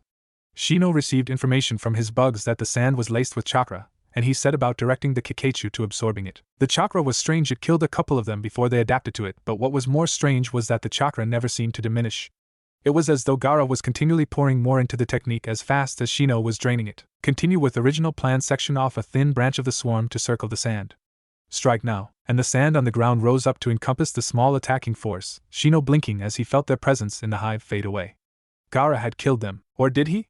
He looked behind him just now, as though he were a dog, confused at what his own tail just did. Perhaps the sand truly is automatic? Fascinating, this would explain the doll child's words earlier about Naruto-sama's ultimate defense. So this opponent has no talent of his own? He simply relies on his sand. Take that away and, adjusting his focus, he sends more of his hive out to fully encircle Gaara's sand defense, steadily draining the chakra from whatever jutsu was involved. What do you think you will accomplish with this? The opponent speaks. Do I deem him worthy of a response? Truly, a conundrum, I suppose I must, if only to inform the slower minds of the room. What, you ask? My insects eat chakra quite efficiently, I must add. How does this relate to your query, you may ask? Because I intend to drain you of your chakra through this ultimate defense you seem determined to stand behind. You aren't touching my chakra, I am not the one controlling the sand, right now. Mother is protecting me. Oh dear, more vocalization, and this time the ramblings of a man. So, not an opponent after all, simply stubborn prey. This is truly growing tiresome. Regardless, I have the upper hand. Why is that, you ask? Because you cannot attack me while you are busy defending, and eventually you will run out of chakra. It is the nature of all things that cross my hive. Oh? Can I not? Shino quickly released more of his hive, focusing them in front of him and making them catch and neutralize the spear of sand that suddenly pushed through the wall of insects. Fascinating, the chakra in that lump of dirt was different, more human. And it didn't regenerate fast enough to avoid being eaten by my bugs. The sand that made up the failed attack fell to the ground, inert and unmoving. Shino inclined his head slightly in a way that he had observed appeared threatening to others. No. You cannot. Though your attempt at harming me has brought something to my attention. So long as this continues, either of us will win. The chakra in your defensive sand is different to the chakra you use to attack directly. Your defense regenerates at a rate equal to or greater than the rate at which I drain it away. Why is this? Because the chakra is different, and does not seem to be coming from you, or at least the you that is you. Oh dear, and now he's gone and gotten me in a chatty mood. Oh well, nothing for it. I, however, will eventually run out of both patience and the energy needed to direct my hive.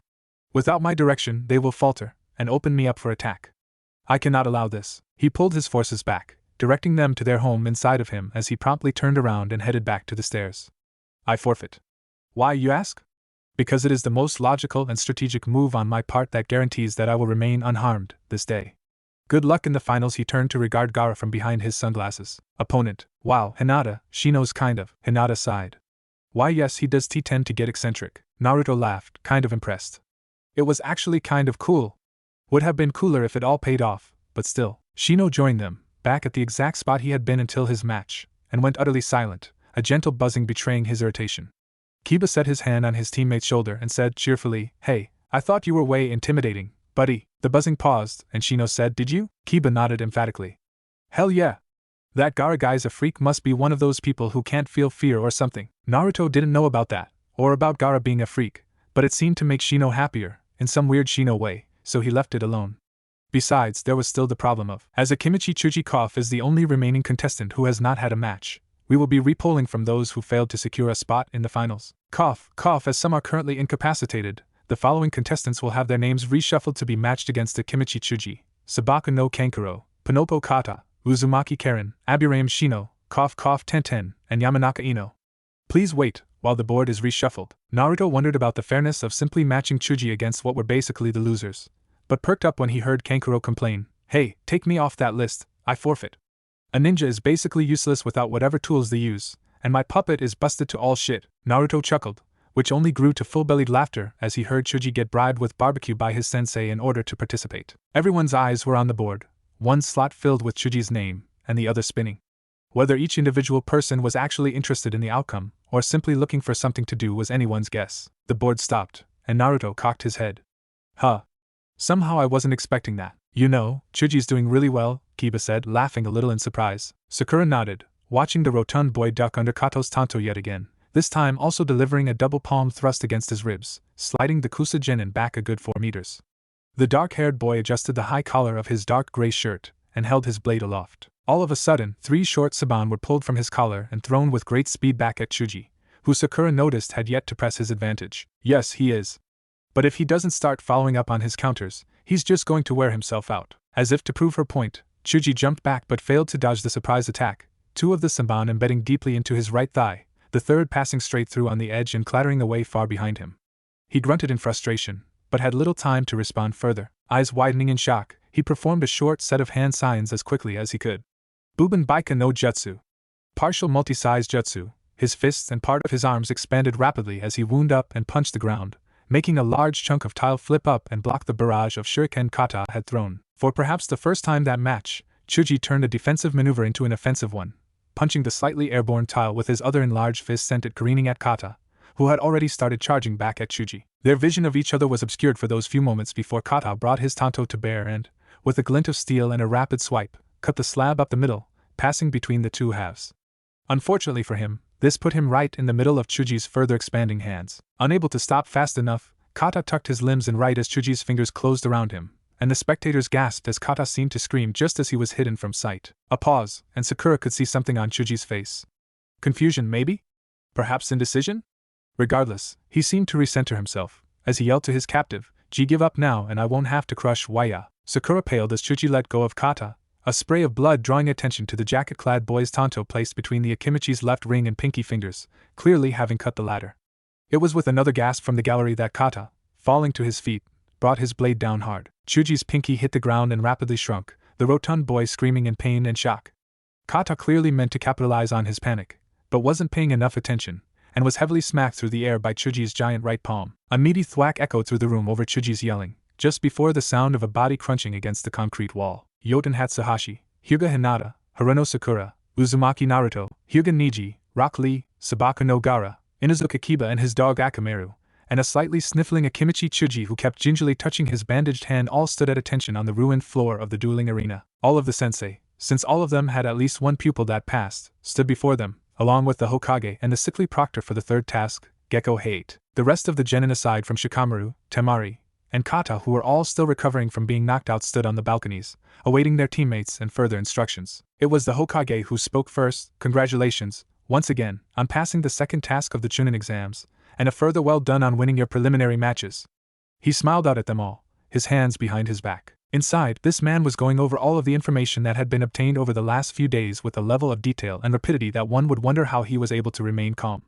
To the genin present, however, he simply appeared delighted that so many promising young ninja had been able to show their skills. Since we have an odd number of contestants for the third task, the brackets will be a little bit skewed. Some of you may end up with an additional match to fight if you win consistently. Gekko Hate coughed and stepped forward, holding a ballot box with a large hole in the top.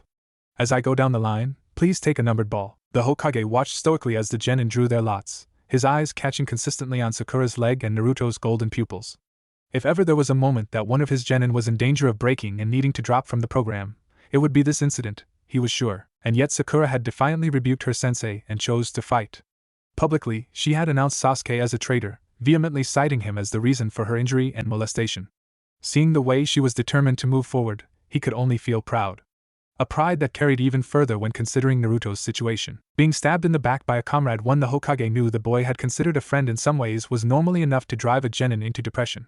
And yet, as his lips twitched up at Naruto's exuberant display of drawing his number, he couldn't help but feel that Naruto had seemed lighter since the incident. Barring the moment of aggression during his match, Naruto had been acting quite normally. In fact, if the Hokage was willing to put aside his concerns about the implications for a moment, he would admit that Naruto was acting distinctly less forced. Less tense. Internally, Hiruzen frowned. Naruto was shockingly unfazed whenever the subject of Sasuke's betrayal came up, and his suddenly more relaxed state of being surely Naruto hadn't been expecting this. Could a socially stunted genin really have predicted a desertion that my own analysts had designated as merely possible, but preventable? Catching Naruto's eye by chance and giving him a small smile, indicating with his head that he should be paying attention to the once again speaking proctor, he saw the answer in those golden pupils even though Naruto wasn't trying to show it. Perhaps I need some new analysts then. Returning his own focus to Hate as well, he caught up to the conversation just as the roster was being laid out for the third task. Cough cough, now please pay attention. I will only explain this cough cough cough once. The third task will be carried out much like these preliminary matches have been, but with predetermined couplets. Round 1 will consist of 4 matches. Match 1 will be between Inuzuka Kiba and Rock Lee. Hiruzen noted an excited look on the Inuzuka's face before the proctor continued, having written their names on the whiteboard. Match 2 cough cough will have Haruno Sakura up against Hyuga Niji. Niji did not seem to react to this, though Sakura nodded to herself and he noticed a certain pinch to her eyes, as though already working out what she would need to do in order to defeat him. Match 3 will be Akimichi Chuji and Uzumaki Naruto. Understandably, the round boy was only more distraught at hearing this news. Match 4 will put Hyuga Hinata with cough cough cough Sabaka no Gara. Several faces, Hinata's included, went white, her friends turning to look at her in panic. Hiruzen felt horrible for her, knowing what he did, but something gave him pause. Naruto only looked at her for a moment, before turning the other way and making intense eye contact with the Suna Jinchuriki. The Hokage watched as, in the span of a mere moment, Naruto's golden-infused eyes conveyed aggression, and was that a warning? Gaara's face did not seem to change to Hiruzen, but Naruto obviously saw something, as he nodded very slightly and they broke eye contact at the same time. He was not left with much time to reflect on the implications of that exchange, as the proctor got over his latest coughing fit and continued the explanation. The winners of those matches will move to the semifinals, which will consist of 3 more matches. Cough cough match 5 will pit the winners of matches 1 and 3 together. Match 6 will be where the obvious inequality appears, as it will contain the winner of match 2 and Yoten Hatsuhashi. Match 7 will place cough cough cough the winners of matches 4 and 5 together. If all cough cough goes well, this will bring us into the long-awaited final. The winners of match 6 and match 7 will go all out for the 8th and final match. Please cough cough cough keep in mind, cough the winner of the final match is not guaranteed a promotion, nor does losing a match cough cough exclude you from one. Promotions will be awarded based on the ability cough cough you have displayed throughout the exams, as well as the traits generally sought after in Chunin: strength, teamwork, tactics, and cough the ability cough cough to lead when needed. That said, cough winning your matches will give you more chances to display positive traits. To cough cough plead your case, if you will. Hiruzen held his frown in check. The doctors had assured him that Hayate's chest cold was minor, yet he couldn't help but worry. Thank you, Hayate-san. I'll take it from here. Turning to address the gathered genin, he cleared his throat and prepared to wrap up the night. Again, I wish to congratulate you all on advancing this far. Had fewer teams made it through the second task, the third task would have been slightly different, but thankfully we had prepared for this possibility. I hope that you spend your next month wisely. The third task will be pitting you not only against each other, but you will be under the scrutiny of your sensei, the leaders of your villages, and of various visiting dignitaries. Your sensei will have more information on the arena you will find yourselves in within the coming weeks, and I can't wait to see you all there. Thus, I now draw the Chunin exam third task preliminaries to a close. I encourage you all to take some time to rest and recover before beginning on your preparations. Hayata-san will lead you to the tunnel out of the forest. Cough, cough, cough this way, please. Hayate got out before heading to the stairs, leading the group to the corridors. Sorry you too, but I'd like a word first. Naruto flinched a bit when the Hokage put his hand down on his shoulder, preventing him from following the crowd. He nodded. He also had a hold on Sakura, and suddenly knew what kind of word their leader wanted. Unable to stop the words from tumbling out of his mouth, he at least managed a neutral tone when he said, "You want to talk about Sasuke team, don't you?" The old but powerful man nodded, with a sad smile. "As well as your impressive new skills." Naruto sighed, but looked over when he felt Sakura give his hand a squeeze. He returned it with a small smile, then nodded at the Hokage. "Okay, Hokage Gigi. Lead the way." Slipping from under the old man's hand, he and Sakura turned to follow him. Ayano. Naruto stopped and looked around at Karen, not realizing she had come down from the catwalk. Her knees were pressed together, and a nervous frown marred her cute face, but Naruto could see a glint of desperation in her eyes that was all too familiar to him. Karen-san, yes? I'm sorry, but whatever questions you may have can be handled by your sensei, sure. That's not it. She seemed to flinch at having interrupted him, but continued in the space it created nonetheless. I want to come with you. I have information that might shed more light on what you intend to talk about. Hokage-sama. Finishing with a deep, if somewhat awkward bow, Karen seemed to hold her breath after this. Naruto raised his eyebrow, and opened his mouth to ask what she meant by that, when he felt his hand squeezed by Sakura again. Shutting his mouth, he turned his curious expression first to her, before settling on the Hokage, waiting to see what he would say. Sarutobi hummed quietly before turning around and continuing to walk. Then you will be speaking first when we get to my office, Uzumaki Karen-san. The redhead sprang upright, eyes wide. Naruto got the distinct impression that she was surprised that worked. He didn't get why she would be, though. The old man was a very agreeable sort of guy, in his eyes. I don't get it. I have some kind of bloodline limit? Karen shook her head. No, the power is in your chakra, the chakra of our clan. It's a vague difference, but present all the same. Like a Kekkai Genkai, not all clan members manifest the ability, but no Uzumaki ability can be transferred to another person except their children. It's also quite variable in quality, quantity, and type. Naruto-san's one apparent ability is different from my 3 apparent abilities, for example. Hiruzen took a drag on his pipe, ignoring the slight frown on Sakura's face at his habit. And you say you've never heard of the Uzumaki chakra ability manifesting in a way similar to Naruto-kun? Karen turned to face Naruto, and seemed to consider him for a moment, likely using this side of hers before answering. No, but I only have third-hand accounts. Stories my uncle told me, aside from my own manifestation. There are some abilities that he said are more common, enough to have been named, but other times something rare will surface, or something nobody had ever seen before. According to him, my mother could connect to the chakra of animals, speak to them, live through their senses, even command them. She had another ability, called the adamantine sealing chains, which is very common among Uzumaki women. Even I have it, though it's a lot weaker in me than it was in her. So, while I've never heard of this variation, I don't see any reason why it can't be attributed to his Uzumaki heritage. Karen was silent then, clearly feeling that she had nothing more to say on the matter. Hiruzen found himself stroking his beard at the girl's explanation, not to mention her claims. He knew that Kushina's chains were by no means a unique trait, the late mother having often spoken about other great users of it in her clan's history. But to hear that she and her clansmen had the potential for such a wide variety of abilities, not to mention that the limit of the abilities seemed to range in unpredictable ways, was surprising, to say the least. That one could go from one Uzumaki and observe the ability to talk to animals, to another Uzumaki and find them plated in a diamond-like substance was, frankly, almost too much to believe. He had heard, of course, of the Uzumaki clan possessing some truly fantastic powers, even seen a few himself, but those stories had always been attributed to their well-known talent for Fuinjutsu. Turning to look at Naruto, Hiruzen pondered what, exactly, he should even ask. Hoping to start simple and let the boy's naturally big mouth do the rest, he simply asked, "What was going on when you first noticed this ability, Naruto-kun?" He wasn't disappointed. "Well, it was just after that guy betrayed us. I was on the ground, bleeding around a kunai, and Sakura-chan was in trouble." Understandably, Naruto gave her a sad look, but Sakura just reached over and squeezed his hand to encourage him to continue. Interesting, you know who showed his big ugly face and tried to get me to accept some contract or something. I didn't really pay attention. Instead, I was a little loopy from blood loss, but I know I found something inside me that I decided to release, and it wasn't you know who, Databeo. Next thing I know, I'm getting up off the ground like a badass with wings and a tail, and Sakura-chan needs my help. Hiruzen nodded. Aside from the clearly censored events within the seal, that was exactly what the report said. Just to clarify, and the armor plating? Naruto grinned and chuckled. Since I started using it, I guess it just kept trying to show me what it could do. While we were at the tower, waiting for someone to tell us what the heck to do, we noticed that little pieces of the stuff was starting to poke through the skin on my arms. I was able to pull it back in like the wings and tail, and Sakura-chan told me to try pushing it out. What you saw is what we got, Databeo, Hiruzen chuckled. Indeed. Turning to give Karen a look, he asked, does that sort of activation and progression sound right to you, Karen-san? She jumped at being addressed again, clearly expecting to be excluded from then on. You kinda? There's rarely any indication of how quickly an ability will develop once it has manifested, nor what its final limits might be. Even in a well-established, known variation like the adamant sealing chains or the Inokinomuzu no Renkinjutsu, alchemy of the water of life, there is still a severe range in which the ability will actually operate. For example, I told you that my chains are not nearly as powerful as my mother's were said to be, right? I was comparing us on an equal stage. Her ability was several magnitudes better than mine when she was my age. It's possible that I will eventually reach the degree that she did, but it's also possible that the adamant sealing chains are simply weak in me. In fact, it's entirely possible that none of my or Naruto-san's abilities will progress any further, that this is their maximum potential. And yet, it is equally as likely that they will continue to grow. As for the manifestation, the activation, as you said, that's a little less complex.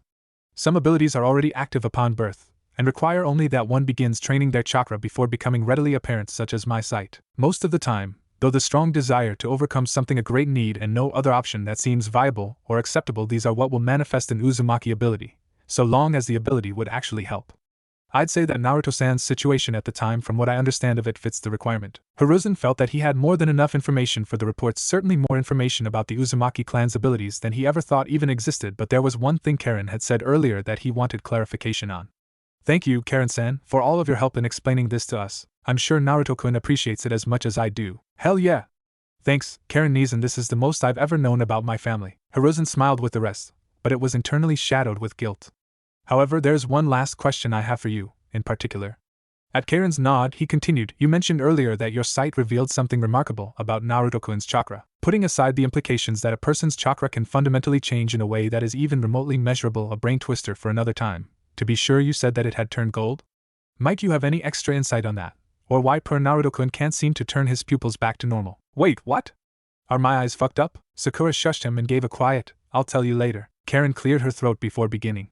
As far as the golden chakra goes, I have no idea if the color is just one way my ability presents attributes or information to me. I've had to learn what various patterns, shades, and frequencies actually mean through mostly instinct, and somewhat trial and error. It is, however, very likely that, in visible concentrations, Naruto-san's chakra really is golden, as evidenced by the same golden chakra flowing through his wings and tail.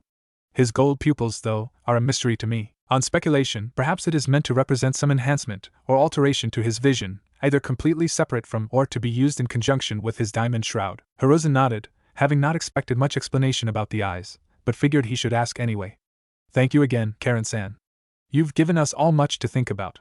Now I apologize for the secrecy given all you've done here, but I'd like to ask you to wait outside while I finish my discussion with Naruto-kun and Sakura-chan. Here, your cousin will be out soon, I promise. Karen stood and bowed respectfully to him. Of course, Hokage-sama, I understand completely.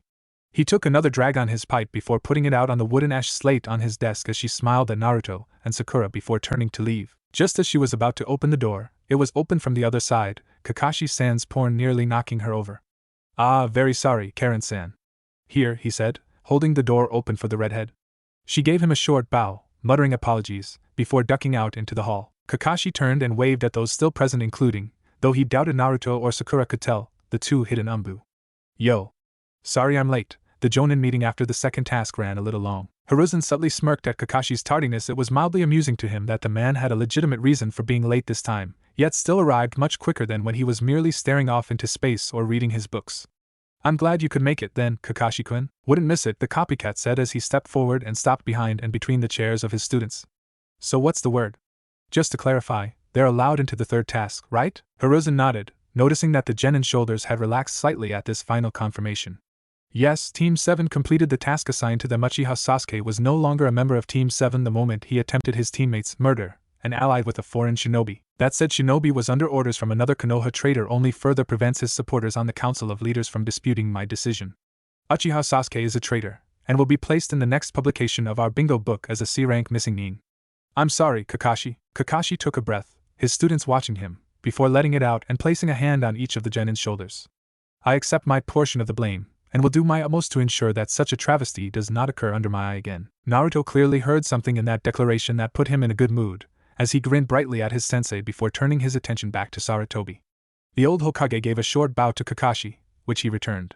Then on that note, let us discuss the matter of training for the next month. Naruto-kun, Sakura-chan, I'm sure you both wish to be trained by your sensei and I'm certain he wishes to train both of you, as well, but as I have advised the other sensei who have the privilege and burden of 2 of their students advancing to the 3rd task, this is not recommended. It is possible that the 2 of you may end up facing each other in the tournament, just as it is possible that the other pairs of teammates may face each other, and if that were to happen and you had both been trained by your sensei for the next month, you may not be able to truly bring out your potential. During times like these, it is for the best for both teacher and student if a sensei were to focus on one individual, so as to most completely prepare them.